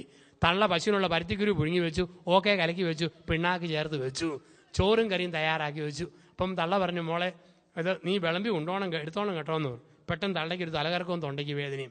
തള്ള പറഞ്ഞു, എൻ്റെ തല കറങ്ങുന്നു, തൊണ്ടയ്ക്ക് വേദന, കാലുറയ്ക്കുന്നില്ല, കിടക്കാൻ പോവുക. അവൾ പറഞ്ഞു, അമ്മയ്ക്ക് വിളമ്പി തന്നിട്ട് കിടന്നാൽ പോരെ. എങ്ങനെ വിളമ്പാനാടി, കാലുറയ്ക്കുന്നില്ല. അവൻ വരുമ്പം പശുവിനുള്ള പരുത്തിക്കുരുവ് പിടി എടുത്തു കൊടുത്തോണം, ചോറും കറിയും വിളമ്പി കൊണ്ടുപോകണം, ഞാൻ കിടക്കാൻ പോവുക. തള്ള മുറിക്കകത്ത് കയറി മുറി പൂട്ടി. ഇവള് സന്തോഷം കൊണ്ട് ചാട്ടം ചാടിയിട്ട് പെരയുടെ ഓടും തള്ളിക്കൊണ്ടാണ് പെണ്ണ് പൊങ്ങിപ്പോയത്. ഇന്ന് മുട്ടിയിരുന്ന് ഉണ്ണാവല്ലോ. പെട്ടെന്ന് കരണ്ട് പോയി, മഴ തുള്ളാൻ തുടങ്ങി. 7:15 ഭർത്താവ് 2 പാക്കറ്റ് ചെറിയ മെഴുകുതിരിയായിട്ട് വന്നു. അവൾ പറഞ്ഞു, ചേട്ടാ അമ്മയ്ക്ക് തലകറക്കം, തൊണ്ടയ്ക്ക് വേദന, നമുക്ക് മുട്ടി ഒരുമി ഒന്ന് ഉണ്ണണം. ഇവരെന്ത് ചെയ്തു, 2 ചെറിയ മെഴുകുതിരി മേശപ്പുറത്ത് കത്തിച്ച് വെച്ചു. മെഴുകുതിരി കത്തിച്ച് പുറേ ചെന്ന് 2 മാങ്ങ തല്ലി താഴെ ഇട്ടു. തേങ്ങ ഉടച്ചു, മുളക്, ഉള്ളി, തേങ്ങ, ഈ മാങ്ങ ഇതെല്ലാം കൂടെ നല്ല ചമ്മന്തി ഉണ്ടാക്കി പാത്രത്തിൽ നിരത്തി വെച്ചു. മേശപ്പുറത്ത് എടുത്തു വെച്ചു. 1 കുടം വെള്ളം കൊണ്ടുവന്ന് വെച്ചു. 2 ഗ്ലാസ് അടുപ്പിച്ച് വെച്ചു. 2 പ്ലേറ്റ് ഉരുമിയിട്ടു. 2 കസേര ഒന്നിനുമേൽ ഒന്നായിട്ട് മുട്ടിച്ചിട്ടു. എന്നിട്ട് 2 പേരും കൂടെ മങ്ങിയ തിരിയും കൂടെ അകത്ത് ചെന്ന് 1 കലം ചോറ് കൊണ്ടുവന്ന് വെച്ച് വിളമ്പി ഉണ്ണാൻ തുടങ്ങി. 8:30 മുതൽ 10:30 വരെ ഇവനെ നുരുട്ടി ഇവിടെ വായിൽ, ഇവിടെ നുരുട്ടി ഇവൻ്റെ വായിൽ, ഇടയ്ക്ക് സപ്പോർട്ടായിട്ട് തേങ്ങാ മാങ്ങ ഉള്ളി ചമ്മന്തി നാക്കേലും അണ്ണാക്കേലും തേച്ച് കൊടുത്തു. അങ്ങനെ 10:30 വരെ ഉണ്ടു. 10:30 ആയപ്പോൾ അവസാനത്തെ ചോറും തീർന്നു, അവസാനത്തെ ചമ്മന്തി തീർന്നു, അവസാനത്തുള്ള വെള്ളവും തീർന്നു. കൈ നീട്ടി പഠിച്ച് നക്കി ഏമ്പക്കവും വിട്ട് ഇവർ എഴുന്നേറ്റ് പോകുമ്പോൾ ഈ മരുമോള് പ്രാർത്ഥിച്ചു, ദൈവമേ അമ്മായിമ്മ മരിച്ചില്ലേലും തൊണ്ടയ്ക്ക് വേദന 1 മാസക്കാലം തുടരണേ. തള്ള സുഖമായിട്ട് കിടന്നുറങ്ങി. രാവിലെ നല്ല കതിനാക്കുറ്റി പോലെ തള്ള ചെയ്താ പൊങ്ങി വരുന്നു. അമ്മയ്ക്ക് ഏറ്റവും ഇഷ്ടപ്പെട്ട സാധനമാണ് പഴയ കഞ്ഞിക്കകത്ത് മോര് ഒഴിച്ച് മുളകഞ്ഞരടി കരിവേപ്പിലയും തിരുമ്മി കഴിക്കാൻ. തള്ള വെച്ച് പഴയഞ്ചോറുണ്ടോ ഓടി. എൻ്റെ അമ്മയെ മുഴുവൻ തീർന്നു. എന്നാ വട്ടിവയറാടി, 1 കരം ചോറ് മൊത്തം തീർന്നു. എൻ്റെ അമ്മയെ മുട്ടി ഉരുമി ഉണ്ടപ്പം തീർന്നെന്ന് പറഞ്ഞാൽ മതിയല്ലോ. എന്നാൽ നീ പോയി കുറേ ഉണക്ക ഓല കൊണ്ടുവരാൻ പറഞ്ഞു. ചൂട്ട് അടുപ്പി തീ കത്തിക്കാൻ വേണ്ടി, കാപ്പി അനത്താൻ വേണ്ടി. ഇവിടെ ഉണങ്ങിയ ഓല പെറുക്കാൻ പോയപ്പോഴത്തേക്കുണ്ട് 20 മിനിറ്റ് കഴിഞ്ഞ് ഓല കൊണ്ടുപോയിട്ടു. തള്ള പറഞ്ഞു, എന്ന് മുതലാടി നീ എന്നോട് നുണ പറയാൻ തുടങ്ങി. എന്നാ അമ്മേ നീലടി പറഞ്ഞ മുഴുവൻ തീർന്നു? അതെ. എവിടെ ആടി? മുഴുവൻ തീർന്നു. ഇങ്ങോട്ട് വാടി. ചോറും കലത്തിന് മൂടച്ചട്ടി പൊക്കിയപ്പം 1 കലം ചോറ് അതുപോലെ ഇരിക്കുന്നു. തലേ രാത്രി സ്നേഹത്തിൻ്റെ തിരതള്ളലിൽ ഈ തേങ്ങാ മാങ്ങ ചമ്മന്തി കൂട്ടി കഴിച്ചു തീർത്തതാ. പക്ഷെ എന്നാ പറ്റി, മുട്ടി ഉരുമി മങ്ങിയ വെട്ടത്തിൽ വിളമ്പിയത് അറിഞ്ഞില്ല, കലം മാറിപ്പോയി. പശുവിന് കൊടുക്കാൻ പുഴുങ്ങി വെച്ച പരുത്തിക്കുരുവിൻ്റെ കലവാ കോരി വിളമ്പിയതും ഉരുട്ടി ഉണ്ണുന്നതും അടിച്ചകത്തോട്ടാക്കുന്നതും. അതുകൊണ്ടാണ് പറയുക, ദമ്പതിമാരെ നിങ്ങൾ പരസ്പരം സ്നേഹിക്കുവാൻ. സ്നേഹം ഉള്ളിടത്ത് രുചിഭേദം അറിയുകയില്ല, ഭാരം അറിയില്ല, കുരിശറിയില്ല, ഒന്നും അറിയില്ല. അവിടെയാണ് പറയുക, ഭാര്യ ഭർത്താവിനെ സ്നേഹിക്കണം, ഭർത്താവ് ഭാര്യയെ സ്നേഹിക്കണം. അങ്ങനെ സ്നേഹിക്കുന്ന ഒരു കുടുംബമായിട്ട് മാറുവാൻ ദൈവമായ കർത്താവ് നമ്മളെ വിളിക്കുന്നു.